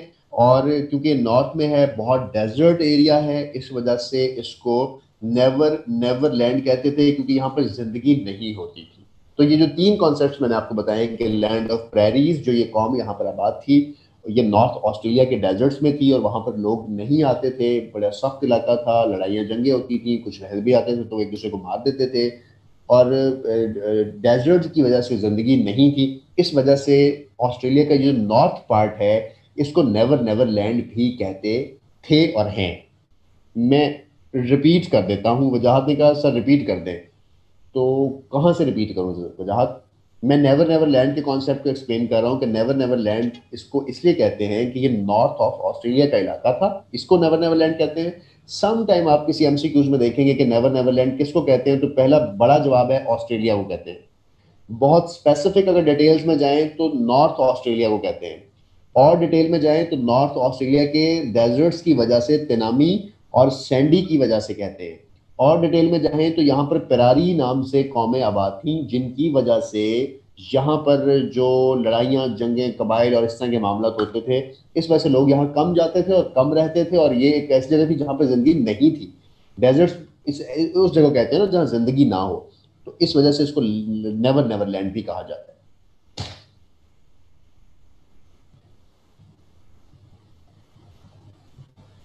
यस, असद ने पूछा कि हम अगर न्यूजीलैंड से ईस्ट वर्ड जाएं तो साउथ अमेरिका पहुंचेंगे। यस, हम साउथ अमेरिका पहुंचेंगे। दुनिया गोल है ना। अब अगला आगे एक और चीज समझाता हूं, इसके साथ आगे कुछ और कॉन्सेप्ट मिसलिनियस चल रहे हैं। एक वर्ड है दी डाउन अंडर। ये लफ्ज जब भी बोला जाए, हाँ जी, पैसिफिक ही क्रॉस करना पड़ेगा असद। घर के दरवाजे से निकलने के बाद तो आप नहीं पहुंचेंगे, पैसिफिक ही आता है रास्ते में, उसको क्रॉस करना पड़ेगा। अच्छा, एक टर्म मैंने और लिखवाई अभी आप लोगों को, the down under. Down under, down under, down under, लुको मैं लिख रहा हूं आप लोग के लिए। ये कॉन्सेप्ट भी ऑस्ट्रेलिया के साथ आता है। डाउन अंडर किसको कहा जाता है? ऑस्ट्रेलिया को एंड न्यूजीलैंड को। क्यों कहा जाता है? मैप के मुताबिक देखिए, पूरी दुनिया के बेचारा नीचे है, यानी ये सारी दुनिया इसके ऊपर है, ये उससे डाउनवर्ड भी है और अंडर भी है और उसके नीचे भी है इस मैप के मुताबिक। इस वजह से इसको मियां अली उस्मान कह रहे हैं समंदर का दूसरा किनारा नहीं मिला। क्या मतलब है इसका? कौन सा समंदर का दूसरा किनारा? मियां अली उस्मान, दो बातें समझो। आपका कॉन्सेप्ट ये होगा कि ऑस्ट्रेलिया का ईस्ट क्या है। ये देखिए, ऑस्ट्रेलिया का ईस्ट है ना, ईस्ट में जाएंगे तो हम तो हैं ही पैसिफिक में। ऑस्ट्रेलिया के ईस्ट में पैसिफिक है, वो साउथ अमेरिका के साथ भी पैसिफिक लगता है। और अगर हम ऑस्ट्रेलिया के वेस्ट में जाएं तो ऑस्ट्रेलिया के वेस्ट में तो इंडियन ओशियन है। तो किनारे कहाँ मिलने हैं? आज तो सारे फिल्मी हुए हुए हो तुम। फिल्मी मेरे आने से पहले हो चुके थे। वक्त दिया था सानू नहर वाले पुल ते बुला के, ते पता नहीं कितने रह गए। एक मैं टाइम मैनेजमेंट है, सारा परफ्यूम उड़ गया हमारा है। मेरे से आने से पहले पहले तुम सारे फिल्मी हुए हुए थे। रही सही कसर हमारे रिवर्स निकाल दी। अब किनारे नहीं मिल रहे तुम्हारे। रहमान कह रहे हैं अंटार्कटिका को कॉन्टिनेंट क्यों कहते हैं। ये इस सवाल का जवाब ये है कि देखें, ये कॉन्टिनेंट हैं आपके सामने दुनिया के सारे। ये भी बहुत बड़ा लैंड का जखीरा है। अंटार्कटिका बहुत बड़ा लैंड का जखीरा है। इसी तरह आर्कटिक भी ऊपर कुछ लैंड के जखीरे हैं। इन दोनों को हम कॉन्टिनेंट्स भी कहते हैं क्योंकि जब यहाँ बर्फ नहीं थी तो जमीन थी ना। बर्फ जमने के बाद ये ग्लेशियर्स बन गए बड़े बड़े, फ्रोजन। अच्छा, जो ग्लेशियर्स बन गए तो उसके बाद ये डेजर्ट्स भी बन गए। क्यों? क्योंकि यहाँ पे जिंदगी नहीं थी। तो डेजर्ट्स का जो वर्ड है उसका मतलब होता है वेयर इज नो लाइफ, जहाँ जिंदगी ना हो। डेजर्ट का मतलब रेत नहीं होती है, ऊंट नहीं होता है। तो इसको डेजर्ट्स भी कहते हैं, इसको कॉन्टिनेंट भी कहते हैं। और इनके नीचे भी पानी है, इसलिए इसको समंदर भी कहते हैं। तो रोला ही मुक्का।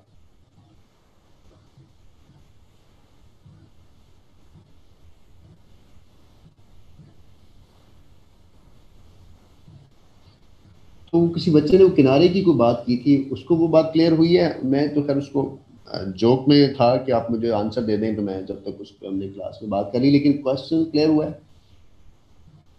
6 माह जो डे और नाइट्स होते हैं वो सूरज की तरफ जो ज़मीन का रुख है वो टिल्ट होने की वजह से होते हैं। जब सूरज नदरन पार्ट में होता है, नॉर्थ के अंदर ज़्यादा होता है, वहाँ पर नॉर्वेजियन कंट्रीज जो हैं, स्कैंडिनेवियन कंट्रीज जो हैं, वो सूरज की तरफ झुकाव की वजह से बार बार गेंद ऊपर सर्कल जो है उसकी तरफ घूम रहा होता है, सूरज की तरफ ही। लेकिन ये कॉन्सेप्ट आपको सन अर्थ रिलेशन में एवरीडे साइंस में मिस आयशा ने पढ़ाया होगा, और उन्होंने ही पढ़ाना है। मैं उस तरफ नहीं जाऊंगा और मैं नहीं बताऊंगा। जईन पता नहीं पूछ रहे हो क्या बेटा? हाँ जी, डेजर्ट्स भी कहते हैं इसको। Okay okay. जब आपकी क्लास कैजुअल होगी ना उनके साथ, तो उस वक्त आप देख लीजिएगा उनके साथ।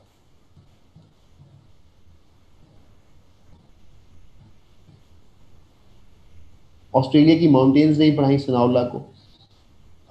5 डेजर्ट हैं, जिसकी वजह से ऑस्ट्रेलिया में 5 डेजर्ट्स हैं। अच्छा, जिसकी वजह से लाजमी नहीं कि कहीं पर डेजर्ट जो है वो पहाड़ों की वजह से हो। क्या नाम है आपका बच्चा? सनाउल्ला। जो हमने कॉन्सेप्ट मैंने बताया था आपको कि पहाड़ों का फिनोमिनन, जैसे एटकामा डेजर्ट पढ़ाया था और ये बाकी गोबी डेजर्ट देखा था या बाकी देखा था, तो वो हर जगह किसी डेजर्ट की प्रेजेंस की वजह वो नहीं है। जैसे अगर कि लाजमी है कि कोई पहाड़ होंगे तो ही वो उसको रोकेंगे तो वहाँ डेजर्ट बनेगा, नहीं। यहाँ पर अब डेजर्ट जो है वो इस तरफ तो पानी रोक रहा है, लेकिन इजिप्ट की साइड पे, सूडान की साइड पे, लीबिया की साइड पर यहाँ तो कोई पहाड़ियाँ ऐसी नहीं है जो यहाँ पर डेजर्ट नहीं बने हुए। तो कहीं कहीं नीचे ज़मीन की जो साख्त होती है वो भी ऐसी होती है कि वो डेजर्ट होती है।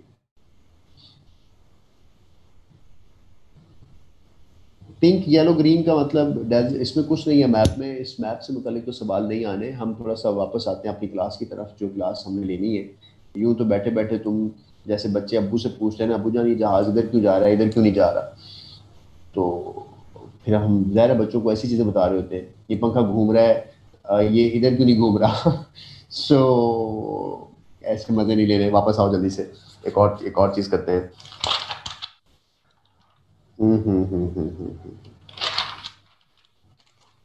अगला बस ठीक है, ऑस्ट्रेलिया इतना ही है। ऑस्ट्रेलिया का थोड़ा सा मिसलिनियस वाला पार्ट पोर्शन देख लेते हैं कि मिसलिनियस में इसके साथ मुंसलिक कुछ चीज़ें हैं तो मैं शायद आपको आइडेंटिफाई कर सकूं कि वो क्या है। हो गया? यहाँ से वर्क करती है? नहीं, ठीक है, हो गया होगा। ठीक है जी, ठीक है, ठीक है।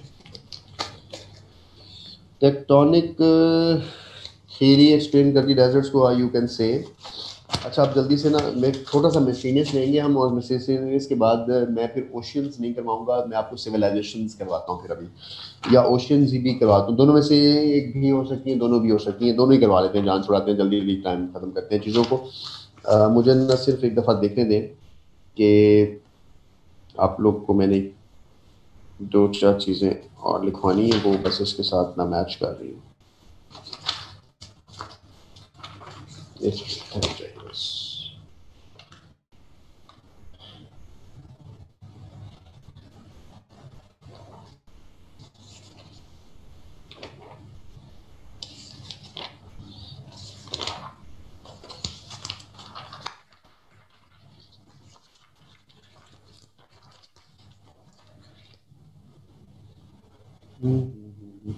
लैंड ऑफ गोल्डन फ्लीस, एक वर्ड है लैंड ऑफ गोल्डन फ्लीस, बताता हूँ क्या होता है।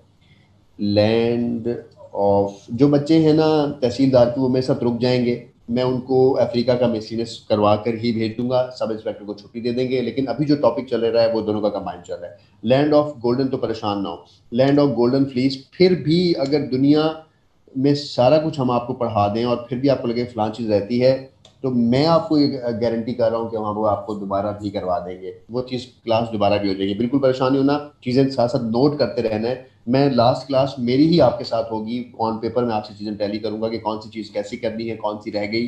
कुछ क्वेरीज आप लोगों की होंगी, हो सकता है उस पर क्लास बनती हुई तो ज़रूर करवाऊंगा, अगर उसको पॉइंट आउट करना हो तो आप लोग को लेट यू नो करूंगा कि आपने इसको कैसे डील करना है। लैंड ऑफ गोल्डन फ्लीस किसको कहा जाता है? ऑस्ट्रेलिया को कहा जाता है। क्यों कहा जाता है? गोल्डन फ्लीस क्या है?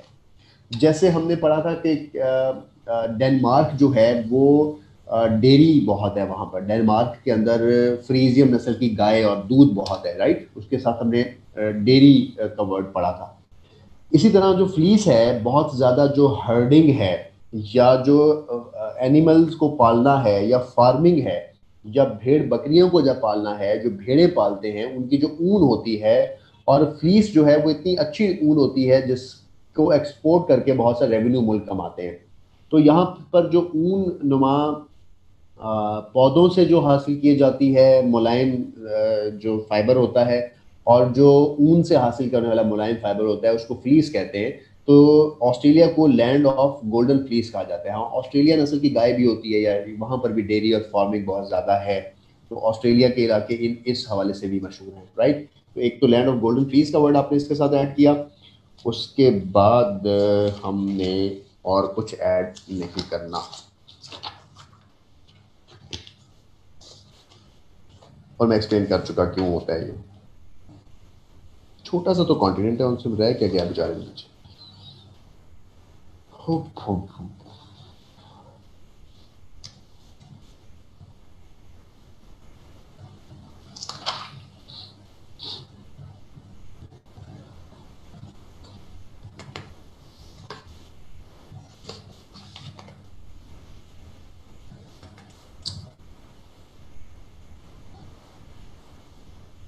नेवर नेवर लैंड का कॉन्सेप्ट आपको बता चुका हूँ, वो नॉर्थ ऑस्ट्रेलिया की पार्ट को कहा जाता है। इस पे हम और क्या बात करेंगे? और माइकस, राइट, लैंड ऑफ कैंगरूज बता चुका आपको, alright, and that's it, that's not it, that's it. Britain of south की बात हो चुकी, ऑलराइट, साथ साथ ही करवा दिए थे मैंने आपको, लोलैंड्स भी हो गए and all that.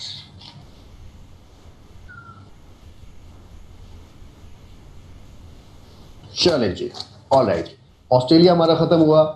Thanks to Allah के हमारा ये जो कॉन्टिनेंट्स वाला पोर्शन है ये सारा ख़त्म हुआ। अब हम थोड़े से ये दें, ऑस्ट्रेलिया की हिस्ट्री को ब्रीफ कर दें, पिज्ज़ा कह रही है। ऑस्ट्रेलिया की हिस्ट्री को ब्रीफ नहीं मैं कर सकता, क्योंकि मुझे इसकी हिस्ट्री का एज सच नहीं पता कि यहाँ पर तो बहुत ज़्यादा तरीके से लोग आए हुए हैं, नहीं ऐसा नहीं, कुछ भी कोई ऐसी खास जंगी हिस्ट्री नहीं है इसकी, तो इस वजह से इसको कम ही आप देखेंगे और पढ़ेंगे।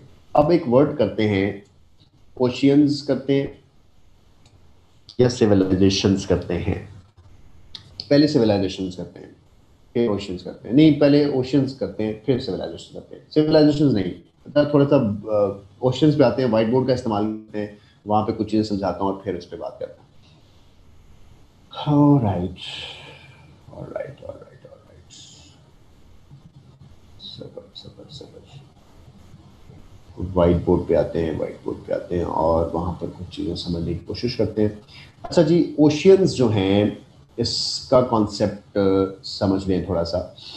ओशियंस को मैं क्यों पढ़ा रहा हूँ, क्योंकि ओशियंस के अंदर से कुछ सवाल आएंगे और वो सवाल आप लोग को थोड़ा सा बॉदर करेंगे, और वो सवाल इस कॉन्सेप्ट के बाद ही हमारे ठीक होते हैं, जो कॉन्सेप्ट्स मैं अभी आपसे शेयर कर रहा हूँ। मैंने आप लोग को जैसे कॉन्टिनेंट्स हमने दुनिया के पढ़ाए हैं, तो वो उनकी शक्लें अब आप लोग को भी खुद याद हो गई हैं, तो अब आप लोग खुद भी इनको इसी तरह से ड्रॉ कर सकते हैं ना।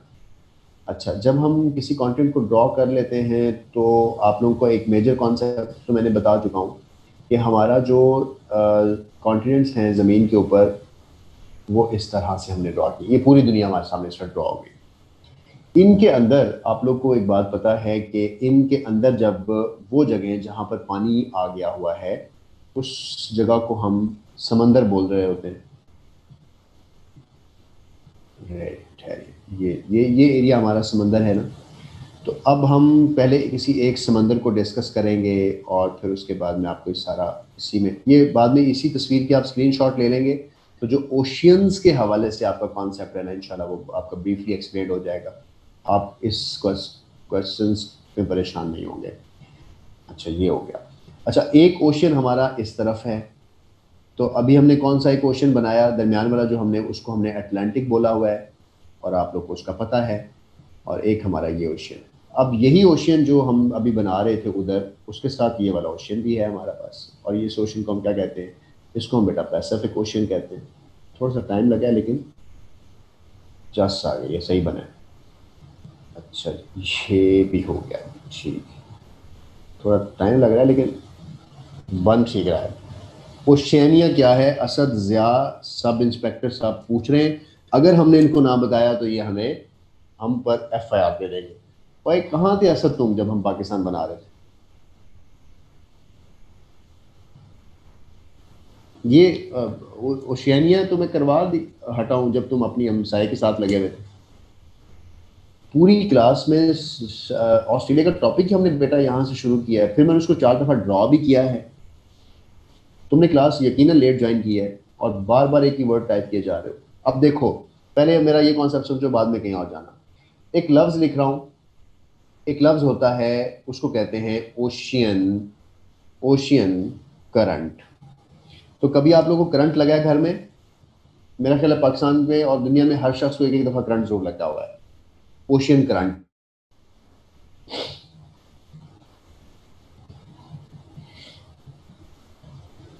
अच्छा, फरहान कह रहे हैं कि एशिया और यूरोप कनेक्ट है बाय लैंड। फरहान, जब मैं ये वाला टॉपिक करवा दूँ ना, जब मैं क्लास ऑफ कर रहा हूँ, मुझसे ये सवाल दोबारा करना, वहाँ पे इस पे बात करूँगा। ऐसा नहीं है जैसा आप कह रहे हो। अच्छा, ओशन करंट जो होता है, करंट किसको कहते हैं? करंट का लफ्ज़ कभी इस्तेमाल होगा और आपको परेशान करेगा, तो आपने इस पे बिल्कुल परेशान नहीं होना, क्योंकि ये लगता है लेकिन इसका एक मतलब भी है। और मतलब ये है कि पानी के बहाव को, फ्लो ऑफ वाटर को, जहाँ पानी बड़े लार्ज वॉल्यूम के अंदर बह रहा हो, तो हम ये लफ्ज़ यूज़ कर सकते हैं कि यहाँ पर पानी का करंट है, यहाँ पर पानी का बहाव है, यहाँ पानी का फ्लो है। तो ये लफ्ज़ जो मैं बोल रहा हूँ करंट, तो ये कहीं अगर वर्ड आए ओशियन करंट, तो आपका दिमाग फौरी तौर पे इस तरफ जाना चाहिए कि ये पानी के बहाव की बात कर रहा है। मुबशरा तहसीलदार ने कोई जवाब दिया है, Asia and Europe is separated through Caucasus mountains. Mubashra ने जवाब ज़ाहिर है उस बच्चे को दिया जिसकी मैं बात कर रहा था, लेकिन दोनों बच्चे मेरी बात सुन लें। इस वक्त जो मैं पढ़ा रहा हूँ ना, ये एक एक लफ्ज़ में आपको आपका कॉन्सेप्ट सेट कर रहा हूँ। उसके बाद जो मैंने ड्राइंग समझानी है ना, वो समझ नहीं आनी है आप लोग को। इसलिए सिर्फ मुझे, मेरा भी इंटेंशन यही रखें जो मैं पढ़ा रहा हूँ, खुद भी वो सवाल बचा के रखें जब मैं कहूँगा कि आप कोई भी सवाल करो। ओशियन करंट्स, करंट कहते हैं किसी पानी के बड़े बहाव को। जब ओशियन करंट है, पानी का जो बहना है, आपको एक बात बताऊं कि आपके पास इस वक्त टोटल समंदर कितने हैं? आपके पास जो नॉर्थ हेमिस्फेयर है, नॉर्थ हेमिस्फेयर है यानी ऊपर वाला जो हिस्सा है, उसमें कितने कितने करंट हैं, कितने तो पहले इस लफ्ज़ को भी समझाने से पहले एक चीज़ समझा देता हूँ। कि जो ओशियन करंट है, जिसके बारे में मैं भी आपको कह रहा था कि ओशियन करंट किसी बला का नाम है, तो ओशियन करंट को हम फ्लो ऑफ वाटर कहते हैं, पानी के बहने को कहते हैं, राइट। और ये पानी का बहना जो है, एक वर्ड यूज होता है GYRE, जायर, गायर। जैसे आप वॉशिंग मशीन लगाते हैं और आपकी कभी किसी ने धुलाई करनी हो, मशीन लगाते हैं तो कब मशीन गोल गोल घूम रही होती है ना, तो वो जो गोल गोल घूमना है पानी का, दैट कॉन्सेप्ट इज कॉल्ड कि ये जायर है, ये गोल गोल घूमना। यानी कभी आपने किसी नहर के किनारे या किसी जगह पर आपने चीजों को, पानी को घूमते गोल गोल देखा हो, तो आप कह सकते हैं कि दिस इज कॉल्ड जायर। इसको, इस कॉन्सेप्ट को हम कह रहे हैं गायर, जायर या कुछ भी है, राइट। अब एक कॉन्सेप्ट इसके साथ समझना है कि जायर के साथ एक लफ्ज मैं और ऐड कर रहा हूं कि पानी का जो फ्लो है, पानी की जो रोटेशन है, पानी का जो घूमना है जमीन के ऊपर, वो क्यों है के सारे समंदर वो इस मूवमेंट के तहत, इस गोल मूवमेंट में घूम रहे हैं। कौन सा किधर घूम रहा है ये एमसीक्यूज है, कौन सा क्यों घूम रहा है ये एमसीक्यूज है। हाँ, भंवर। अब जो समंदर है वो एक बड़ा भंवर है, जितने समंदर गोल गोल घूम रहे हैं। अब हमारा ये कॉन्सेप्ट कि वो किधर घूम रहे हैं और क्यों घूम रहे हैं, तो इस चीज का जवाब देना होगा कि जमीन के ऊपर या समंदर के ऊपर या कोस्टल लाइन पे अब जब आप ठहरोगे, समंदर को देखोगे, तो समंदर की लहरें आपकी तरफ आ रही होगी या जा रही होंगी आपसे दूर और आ रही होगी। इसका मतलब है कि समंदर के अंदर मूवमेंट तो है। ये मूवमेंट समंदर में क्यों है, मेरा सवाल है, तो उसके कुछ जवाब देना चाहता हूं आपको। पहली बात, जब समंदर के ऊपर सूरज चमकता है और एवेपोरेशन होती है, तो पानी वहां से उड़ जाता है, दूसरा पानी उसकी जगह लेने चला जाता है, इस वजह से है। एक बात, जमीन की रोटेशन की वजह से है। जमीन गोल घूम रही है ना, उसके ऊपर पानी है, जमीन घूम रही होती है तो पानी भी उसके ऊपर मूवमेंट में होता है। क्यों मूवमेंट में होता है? क्योंकि पानी जो है वो जमीन की सतह के ऊपर है, इस वजह से वो घूम रहा होता है। जैसे आप किसी बॉल को पानी में डिप कर दो और उसके बाद उसको घुमाओ, तो उसके अंदर से पानी बाहर निकलने की कोशिश करेगा, इस वजह से पानी गोल घूमने की कोशिश करेगा जमीन के ऊपर। और इस रोटेशन के साथ पानी को जमीन से बाहर कोई चीज क्यों नहीं निकलने देती? क्योंकि वो ग्रेविटी से पकड़ा हुआ है। पानी को जमीन क्यों जो है वो नहीं छोड़ती है, और पानी क्यों बाहर जाना चाहता है? तो एक लफ्ज यूज कर रहा हूं, Coriolis, Coriolis, Coriolis force, Coriolis, Coriolis force. जब भी ये वर्ड यूज हो, कोरोलियस फोर्स, आपका दिमाग फौरी तौर पे यहां आना चाहिए कि ये एक ऐसी फोर्स की बात कर रहे हैं जो समंदरों में होती है। यानी फौरी तौर पर आपका दिमाग इस एमसीक्यूज, इस डायग्राम पे जो मैं अभी ड्रॉ करने जा रहा हूं, आपका इस तरफ आना चाहिए। बिल्कुल मेरे कॉन्सेप्ट पे आपने आंख नहीं हटानी, जो जो लिखता जा रहा हूं, जो जो बताता जा रहा हूं, साथ साथ लिखते जाएं, एक बार क्लियर करते जाएं। कोरोलियस फोर्स क्या है? कोरोलियस फोर्स ये है कि एक तरफ पानी की जान जमीन नहीं छोड़ रही, ग्रेविटी से खींच रही है, दूसरी तरफ जमीन घूम रही है तो पानी बाहर निकलने की कोशिश कर रहा है। तो सेंट्रीफ्यूगल या ग्रेविटी फोर्सेस की वजह से पानी जो है वो दरमियान में बेचारा रह गया। इसको हम ओवरऑल जो है कोरोलियस फोर्स बोलते हैं। लेकिन आपको ने जिस तरह मैंने समझाया, इस तरह टेक्निकली समझने की जरूरत नहीं है। बस ये बात समझने की जरूरत है कि कोरोलियस फोर्स का लफ्ज पानी की मूवमेंट के हवाले से इस्तेमाल होता है और ओशन करंट में डिस्कस करते हैं। आप लोगों को पता है कि जब पानी जो है जब पानी बुखारात बन के उड़ जाता है, तो पीछे समंदर के अंदर नमकियात रह जाते हैं। तो नमक की वजह से जो पानी है वो गहरा हो जा वो वजनी हो जाता है और पानी नीचे की तरफ जाने की कोशिश करता है। जब पानी नीचे की तरफ जाने की कोशिश करता है, तो साइडों का पानी वहां पर आने की कोशिश करता है। तो समंदर की जो मूवमेंट है, पानी के जो घूमने की मूवमेंट है, उसकी बहुत सारी वजूहात है जो मैंने आपको बता दी कि वो एवेपोरेशन हो सकती हैं, वो रोटेशन हो सकती है, वो ग्रेविटी हो सकती है, वो कोरोलियस फोर्स हो सकती है, वो सैलिनेशन हो सकती है। और मून नाइट्स, जब चौदहवीं की चांद होता है, तो उस वक्त भी जो पुल है मून की, वो उसको पानी को ऊपर की तरफ खींचती है कि आजा भाई। तो पानी को चाहने वाले बहुत हैं, जमीन भी है, हवा भी है, और हर हर जगह भी है। अब एक बात समझोगे मेरी सारे, जब हम ये बात मान चुके कि पानी घूमता है, पानी जायज गोल भंवर में घूमता है और समंदर भी बड़े भंवरों में घूम रहे हैं। तो हम एक बात से सब लोग मुत्तफिक हो गए कि जो ओशियन करंट है वो पानी के गोल घूमने को कहते हैं, पहली बात। दूसरी बात, जो अब हमने जो दूसरा कॉन्सेप्ट इसमें समझना है वो ये कि जो ओशियन करंट है, ओशियन करंट है नहीं, नॉर्थर्न हेमीस्फेयर में दो ओशियन करंट हैं, अभी दिखाता भी हूं, और साउदर्न हेमिस्फेयर के अंदर तीन ओशियन करंट है। और ये आपका एमसीक्यूज है जो मैंने लिख दिया आपको, तीन नॉर्थ में और एक उसमें। और साथ एक वर्ड लिख रहा हूं, क्लॉकवाइज घूमता है पानी ऊपर और नीचे पानी एंटी क्लॉकवाइज घूमता है। ये सारे एक्सप्लेन करता हूं अभी सिर्फ इसको इन्फॉर्मेशन के तौर पे लिख लो। ये आपके मोस्ट ऑफ द टाइम पूछे जाने वाला एमसीक्यूज है। क्यों ऐसी बात मैंने की है, आखिर मैंने ऐसा क्यों कहा, कह दिया आपको, इसलिए कह दिया, समझना है इस बात को। मैंने कहा कि पानी जो है वो गोल घूमता है, तो पानी यहां पर यूं गोल घूम रहा है, यानी यहां पर जो नॉर्थ अटलांटिक है वो यूं घूम रहा है।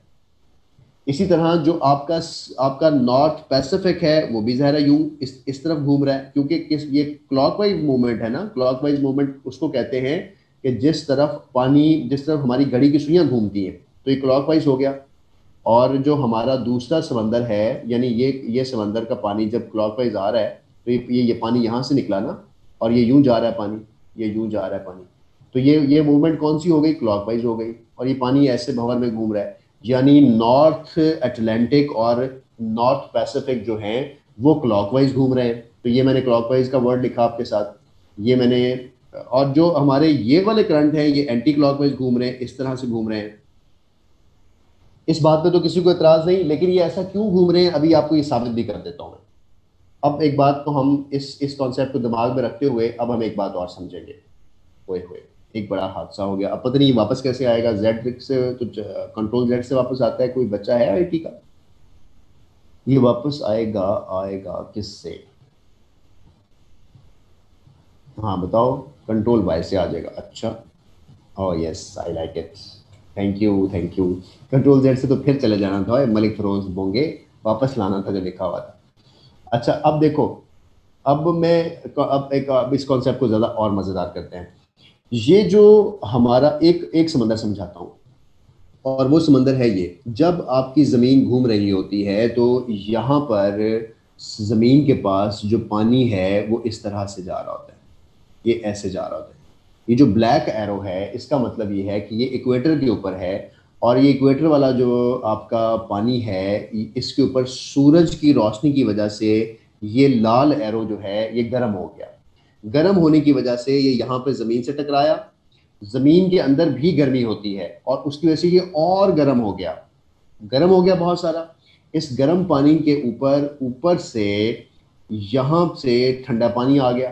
तो जहाँ ठंडा और गर्म पानी मिलते हैं वहाँ पर फोग होती है, वहाँ प्लाटून्स होते हैं, वहाँ पर फिशिंग होती है। अब समझ आई कि गर्म क्यों हुआ पानी, क्योंकि ये इक्वेटर से आ रहा है गर्म, ऊपर ज़मीन के साथ लग गया गर्म, ऊपर की तरफ जा रहा है, तो अब ये ठंडा हो गया।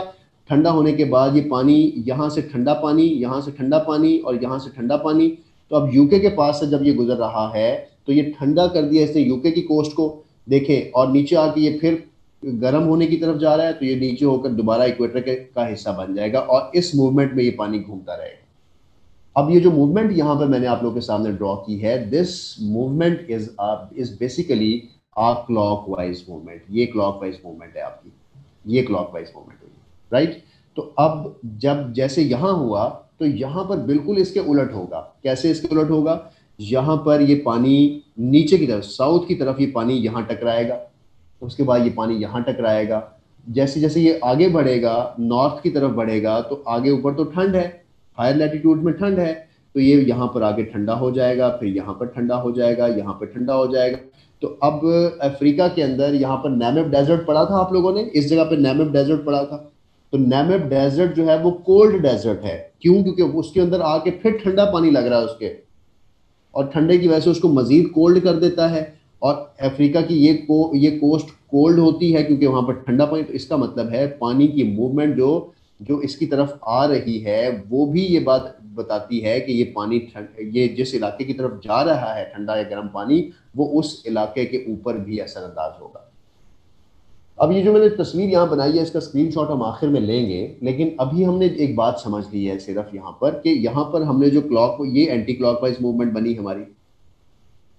तो अब ये जो मैंने लेफ्ट साइड पे दो चीजें लिखी हैं कि नॉर्थ हेमिस्फेयर के अंदर मैंने लिखा आप लोगों के लिए कि नॉर्थ हेमिस्फेयर जो है वो क्लॉकवाइज है, इस तरह जो साउथ हेमिस्फेयर है वो आपका एंटी क्लॉकवाइज है। तो अब ये समझ आया। अब हमारा सवाल क्या है? सवाल ये आएगा कि दो है नॉर्थ में, अब यहां पे दो और कौन से हैं? एक आपका इंडियन ऐड हो जाता है इसमें, ये इंडियन एंटी क्लॉकवाइज, और एक यहां पे आपका पैसिफिक ऐड हो जाएगा, ये भी आपका एंटी क्लॉकवाइज। ये क्वेश्चन समझ आया आपको? ये दो बातें समझ आई जो मैंने बॉक्स में लिखी हैं, दो बातें, एक मैंने ये लिखा है और एक मैंने ये लिखा है, दोनों समझ आई ना बातें? ये अगर दोनों बात समझ आई तो 6 लाइंस हैं, 6 के 6 इसके एमसीक्यूज हैं जो इसके ओशियन करंट की मद में आ रहे होते हैं। अभी मैं आपको एक ओरिजिनल तस्वीर पे दिखाऊंगा और उस ओरिजिनल तस्वीर के साथ कुछ नाम लगे हुए हैं, उन नामों को हम याद कर लेंगे और उस तस्वीर को याद कर लेंगे, और जो आप लोग अपना फ्रेम बना रहे हैं ओशियंस वाला, वहां पर आप इसका नाम याद रखेंगे। जो एक एक दुनिया का सी है, जिस सरागोसा सी के नाम से दुनिया का वाहिद सी है जो विद आउट कोस्टल लाइन है। यानी दुनिया का कोई भी सी, मैंने आपको एक पढ़ाया था कि जब पहले मैंने कहा था कि ग्लेशियर्स होते हैं, फिर वो लेक में जाते हैं, फिर रिवर में जाते हैं, रिवर फिर सी में जाता है, तो जाहिर है सी के साथ, और रिवर मुल्क में होता है, सी मुल्क से बाहर होता है, तो कोस्टल लाइन होती है, हर सी की कोस्टल लाइन होती है। सरगोसा सी वाहिद सी है दुनिया का जिसकी कोई कोस्टल लाइन नहीं है। क्यों? क्योंकि ये नॉर्थ अटलांटिक के सेंटर में है।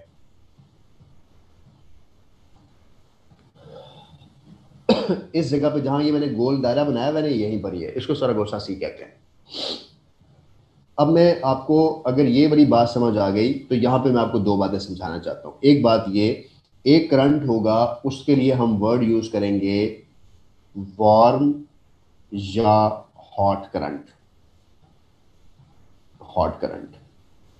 और एक लफ्ज मैं यूज करूंगा और एग्जामिनर यूज करेगा कोल्ड करंट। तो अगर कहीं लफ्ज लिखा है वार्म करंट या कोल्ड करंट, तो आप लोगों का दिमाग फौरी तौर पर क्लियर हो जाना चाहिए कि ये हमसे इन चीज़ों की बात कर रहा है। और अगर वो आपसे कहे, अब आपने मुझे कुछ चीज़ों के जवाब देने हैं खुद ही से, और मैं अभी वो जवाब आपसे लूंगा, लेकिन आपको पहले एक तस्वीर दिखाऊंगा। ये तस्वीर समझ आइए आप लोग?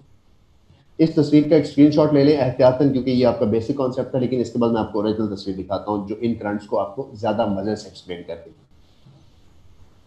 ये बिहेवियर हमारे समंदरों में पानियों का रहेगा, क्योंकि इक्वेटर पे जो पानी होगा उसकी वजह से यहाँ पर पानी इसी समत में होगा, और यहाँ से पानी फिर आगे यानी इस तरफ चला जाएगा और इसका पानी नीचे की तरफ आ जाएगा। तो ये तो रहेगा यहाँ पर। तो अब मैं ज़रा इसको बंद करता हूँ, आपके साथ इसकी ओरिजिनल तस्वीर शेयर करता हूँ, और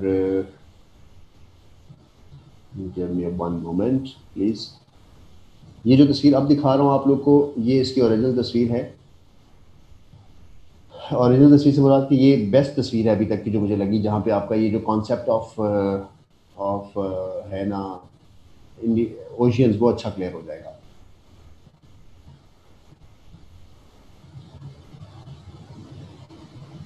एक मिनट,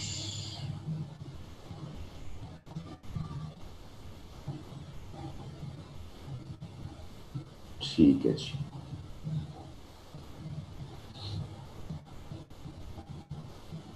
ठीक है जी।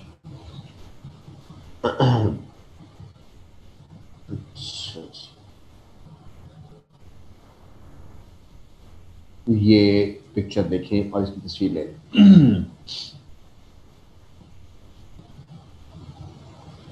कुछ जगहों पर पानी रुका हुआ होता है, खैर उन जगहों की बात कभी अभी नहीं कर रहे, कुछ जगहों पे तो बहुत कुछ रुका हुआ होता है।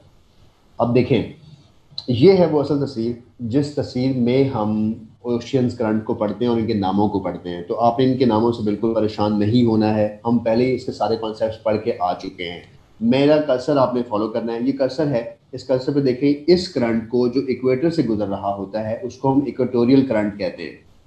ये इक्वेटोरियल करंट देखें तो यहाँ से नॉर्थ अटलांटिक का बता रहा हूँ, ये यहाँ से जाएगा किसमें, गल्फ ऑफ मैक्सिको में चला जाएगा ये पानी। जैसे ही गल्फ ऑफ मैक्सिको में जाएगा तो गल्फ ऑफ मैक्सिको ने सूरज की वजह से गर्मी को एब्जॉर्ब किया हुआ होता है। यहां से जब ये पानी निकलेगा तो इस पानी का एक नाम होगा, उसको कहेंगे गल्फ स्ट्रीम। और गल्फ स्ट्रीम जो है वो गर्म होगी, राइट। ऊपर से एक इलाका है लेबराडर, वहां का पानी नीचे की तरफ आ रहा होगा, तो लेबराडर और गल्फ स्ट्रीम जिस जगह पर मिलेंगे वहां पर आपका न्यू फाउंडलैंड बनेगा। नहीं, साउथ हेमिस्फेयर के अंदर चार नहीं है, ना ही, नहीं, अकॉर्डिंग टू दिस भी ऐसा नहीं है। मलिक फिरोज, मैं समझाता हूँ ये भी बात आपको, ये बातें हम पहले दिन कर आए थे लेकिन हम इस पर फिर बात करते हैं। तो आप लोगों ने इस फिलहाल जो बात समझा रहा हूँ ये समझ लो, फिर इस पर बताता हूँ कि वहाँ चार तीन क्यों है। तो ये गल्फ स्ट्रीम, उसके बाद नॉर्थ अटलांटिक, और नीचे जो करंट आ रहा है वो कैनरी हो गया, उस करंट का नाम है कैनरी। अब देखिए, आपको अगर ये सवाल आए कि कैनरी करंट जो है वो बेसिकली यूरोप और अफ्रीका के पास से गुजरता है, नॉर्थ अफ्रीका के पास से गुजरता है, और यहाँ पे इसको ठंडा इफेक्ट देता है, यहाँ पर ठंड मुहैया करता है इन इलाकों को, लेकिन बहुत कोल्ड नहीं करता है, लेकिन ये इक्वेटर के इलाके हैं। अच्छा, ऊपर जो नॉर्वेजियन करंट है फिर वो गर्म पानी है, क्यों, क्योंकि इस जमीन ने एब्जॉर्ब की हुई होती है सूरज की रोशनी, और इसकी वजह से इसको ये गर्म कर देती है। अब ये करंट क्लियर हुआ, दो नाम हमने सीखे, गल्फ स्ट्रीम, लेब्राडर और नॉर्वेजियन करंट। और ये नाम आपको, नामों के बाद लोकेशंस आपको बताएंगी कि जो रेड कलर के हैं वो गर्म हैं, जो ठंडे हैं वो ब्लू कलर के हैं। तो लेब्राडर करंट वार्म करंट है या कोल्ड करंट है, तो आपका जवाब होगा कि ये कोल्ड करंट है। गल्फ स्ट्रीम, आपको पता है कि मैक्सिको से निकलने वाले पानी को गल्फ स्ट्रीम कहते हैं। इस तरह नीचे आ जाए तो ब्राजील की का ईस्ट जो है वो देखें हॉट है, और ब्राजील का वेस्ट जो है वो पेरू करंट है, क्योंकि पानी नीचे से ऊपर की तरफ जा रहा है पेरू के पास, लेकिन ब्राजील के पास ऊपर से नीचे की तरफ आ रहा है। तो ब्राजील की तरफ आने वाला पानी गर्म होगा, लेकिन पेरू की तरफ वाला पानी क्योंकि नीचे से जा रहा है तो वो ठंडा होगा। इसी वजह से पेरू जो है और ब्राजील जो है दोनों सेम जगहों पे, सॉरी, ये जो लोकेशन सेम है, लेकिन ईस्ट और वेस्ट कोस्ट गर्म और ठंडी पानी की वजह से है। जो नॉर्वेजियन में हीट यहां से आई कि सूरज होने का मतलब ये नहीं होता कि सूरज की रोशनी नॉर्वे में नहीं जा रही, सूरज की रोशनी तिरछी जा रही होती है। तो सूरज की रोशनी जमीन एब्जॉर्ब करती है, और पानी जब भी किसी लैंड को टकराता है तो उसकी जो जमीन की गर्मी है वो एब्जॉर्ब कर लेता है। सादिया, क्लियर हुई बात? अब मलिक फिरोज आपकी बात, ये करंट ऊपर है वन, और ये जो दूसरा लेफ्ट पे भी पैसिफिक है और राइट पे भी पैसिफिक है, तो बेटा ये एक ही समंदर है ना फिरोज, तो एक ही करंट बनेगा ना। ये तस्वीर में तो वो दो आधे आधे दिखा रहा है, दोनों को मिला दे तो एक ही गोल नजदीक दायरा बनेगा। क्लियर हुआ, गुड। इसी तरह नीचे आ जाएं तो बेंगुएला करंट, पीरू करंट, कैलिफोर्निया करंट, तो आपने क्या करना है, इसकी डायग्राम के साथ आपने लिखना है वार्म करंट। वार्म करंट के नीचे जो करंट आपको लाल में नजर आ रहे हैं वो सारे आपने लिस्ट कर लेने हैं। कोल्ड करंट जो आपको ब्लू में नजर आ रहे हैं वो सारे आपने लिस्ट कर लेने हैं। और कॉन्सेप्ट आपके दिमाग में बड़ा अच्छा सा है, बिल्कुल दिमाग पे जोर नहीं देना। मैं एक एक्सरसाइज आपको करवाता हूँ, आपको भी क्लियर हो जाएगा। देखिए, ऑस्ट्रेलिया लिखा हुआ है, मुझे एक बात बताएं कि ऑस्ट्रेलिया के ईस्ट में कौन सा करंट होगा इस तस्वीर के मुताबिक? ऑस्ट्रेलिया के ईस्ट में कौन सा करंट होगा, ठंडा या गर्म? ऑस्ट्रेलिया के ईस्ट में ठंडा या गर्म? ठंडा या गर्म? Warm warm warm. एक बच्चे ने कोल्ड लिखा है, आई डोंट नो, आप वेस्ट में होंगे। ऑस्ट्रेलिया का ईस्ट जो है बेटा ये बनता है। क्यों वार्म होगा? क्योंकि ये इक्वेटर से आ रहा है, गर्मी के इलाके से आ रहा है, और गर्म जमीन के साथ लगाया आके, और इस वजह से। अच्छा, ऑस्ट्रेलिया के वेस्ट में कौन सा करंट होगा, गर्म या ठंडा? एक तो ये साउथ में है, फिर ये एंटी क्लॉकवाइज घूम रहा है, क्योंकि नीचे से जा रहा है तो कोल्ड होगा। तो जो ऑस्ट्रेलिया के वेस्ट में आप लोगों को मैंने गिब्जॉन पढ़ाया है, जो डेजर्ट है, तो वो कोल्ड डेजर्ट होगा। और वहां पर ठंड की वजह भी होगी, और ये इलाका तो वेस्टर्न कोस्ट ठंडी होगी और ईस्टर्न कोस्ट ऑफ ऑस्ट्रेलिया जो है वो गर्म होगी कंपैरेटिवली। हाँ, कर्नल से पता चल रहा है। लेकिन हिरा, एक लम्हे के लिए कलर को भूल जाते हैं, एक लम्हे के लिए आइज को बंद करते हैं और हम देखते हैं कि नॉर्थ के करंट क्लॉकवाइज हैं, साउथ के करंट एंटी क्लॉकवाइज हैं। तो ऑस्ट्रेलिया के साउथ में या ऑस्ट्रेलिया वाली साइड पर जो करंट उसके ईस्ट में आ रहा होगा वो भी एंटी क्लॉकवाइज है, जो इसके वेस्ट में वो भी एंटी क्लॉकवाइज है, लेकिन ईस्ट को करंट ऊपर से आ रहा है, वेस्ट को करंट नीचे से जा रहा है, साउथ से। तो हमारा जवाब तो फिर भी बन गया यही जो तस्वीर में है। तो बेसिकली आपको तस्वीर की एक कंप्लीट अंडरस्टैंडिंग हो गई, उसके बाद आप ये बात हैंडल कर लोगे। अब एक चीज इसमें और बतानी है आपको, वो समझना जरा, वो ये कि ये जो हम जापान के पास आते हैं तो यहाँ पर एक लफ्ज लिखा हुआ है कुरोशियो। सवाल आंखों से लिखा हुआ नजर आएगा आपको पास पेपर्स में कि कुरोशियो करंट जो है वो कहाँ पे है। जवाब होगा जापान, जवाब होगा ब्राजील, जवाब होगा ऑस्ट्रेलिया। तो ये जापान में है, ये एशिया में है, इसका नाम कुरोशियो है। सवाल लिखा आपको नजर आएगा लिब्राडर किधर है, लिब्राडर ठंडा है या गर्म है, तो वहां पर भी आप इसका जवाब यूं दे रहे होंगे। तो आपने जो कुरोशियो है और ऊपर से ओयाशियो है, ये जिस जगह पे मिलते हैं फोग बनती है। जापान में इस जगह बहुत सारी फिशिंग होती है। दुनिया में जहां जहां कोल्ड और वार्म वाटर मिल रहे होंगे वहां वहां होगा। और ये दो जगह कुरोशियो और ओयाशियो और गल्फ स्ट्रीम और लिब्राडर, न्यू फाउंडलैंड और जापान की जो कोस्ट है यहाँ पर बहुत ज्यादा फोग की वजह से बहुत ज्यादा फिशिंग होती है। All clear? तो आज के हवाले से बस करें या सिविलाइजेशंस करें, ये इतना ही था। और आप लोग इस कॉन्सेप्ट को समझने के बाद मजीद भी समझ लोगे।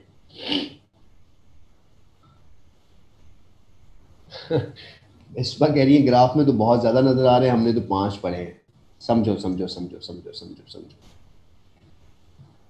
ग्राफ में एक ये है जहां मेरा कर्सर है, 1 हुआ, ये 2 हुआ, ये 3 हुआ। 3 तो करंट हमने पढ़े हैं। ये हमने पढ़े हैं नॉर्थ हेमिस्फेयर में कितने करंट्स हैं, जो बड़े जायर्स हैं जो समंदर गोल घूम रहे हैं। और करंट नॉर्थ हेमिस्फेयर में क्लॉकवाइज जो घूमता है वो 2 समंदर है। बेसिकली समंदर ही 2 हैं नॉर्थ में, और साउथ में समंदर 3 है, इस वजह से हम कहते हैं। काफी बच्चों के क्वेश्चन आ रहा है बस करें बस करें बस करें बस करें, कुछ कह रहे हैं करवा दें करवा दें करवा दें, कुछ कह रहे हैं सर रोला मुकाएं सर, कुछ कह रहे हैं सर ब्रेक दे दें सर, कुछ कह रहे हैं सर सिविलाइजेशन ना करवाएं सर, सर सिविलाइजेशन करवा दे सर, एनएफ है सर, हजम करना होता है हमने सर, सर करवा दे सर, सर बस करें सर, खुदा का नाम ले सर।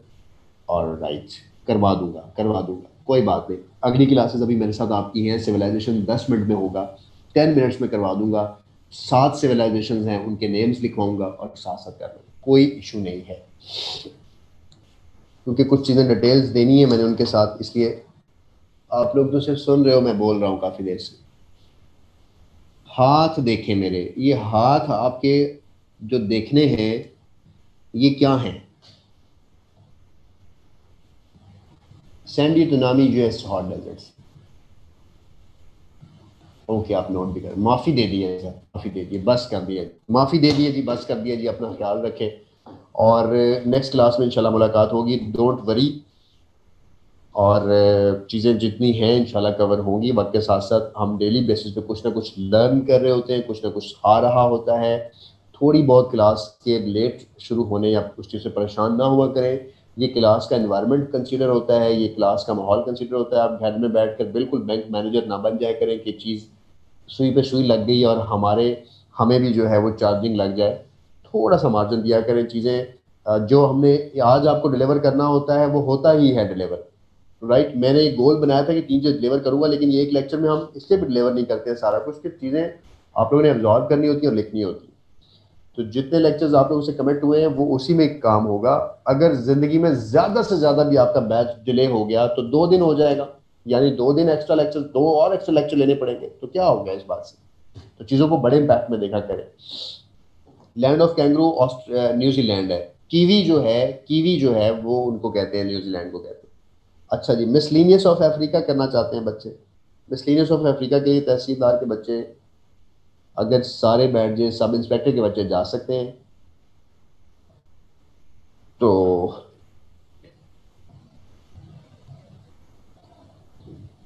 चलें जी, जज़ाकल्लाह, खुश रहें, आबाद रहें। तहसीलदार के बच्चे कह रहे हैं कि सबको जाने दें। ओए होए, अफ्रीका रह गया तुम लोग का। नहीं नहीं, तहसीलदार के बच्चे बैठो, अफ्रीका करो, शाबाश। कोई ज़्यादा मिसलीनियस नहीं है, उसके थोड़े से मिसलीनियस है। 5 मिनट लगाता हूँ, ये तो करना ही है, आज भी करना है, कल भी करना है। जल्दी से करो मिसलीनियस, बस ठीक है। मुझे ये हिसाब पढ़ना था ना बाद में, तो मैंने करवा तो दिया। अच्छा मिसलीनियस लिखे जी। अफ्रीका के सबसे पहले एक वर्ड है एथोपिया। जल्दी से लिखो, जल्दी से, जल्दी से लिखो, जल्दी से। अच्छा किया याद दिलवा दिया। एक वर्ड है जी एथोपिया। एथोपिया का जो वर्ड है इसको अभी जो बच्चे सब इंस्पेक्टर के वो जा सकते हैं, वो जा सकते हैं, वो जा सकते हैं, उनको मैं ये चीज़ दोबारा से एज इट इज़ ही करवानी है, तो नो वरीज। राइट। जिंदगी इधर ही आपके आगे पीछे घूम रही है। अल्लाह पाक जिंदगी सलामत रखे, आपकी भी और हमारी भी, तो हम आप लोग को करवाएंगे। और राइट, जज़ाकल्लाह जी, राव मुसद्दिक खुश रहें। अच्छा, अबसीनिया इसका ओल्ड नेम है। राइट। और इसको इस्लामियात में हबशा भी पढ़ते थे आप, तो ये हबशा कहलाता है। एक तो ये बात हो गई। दूसरी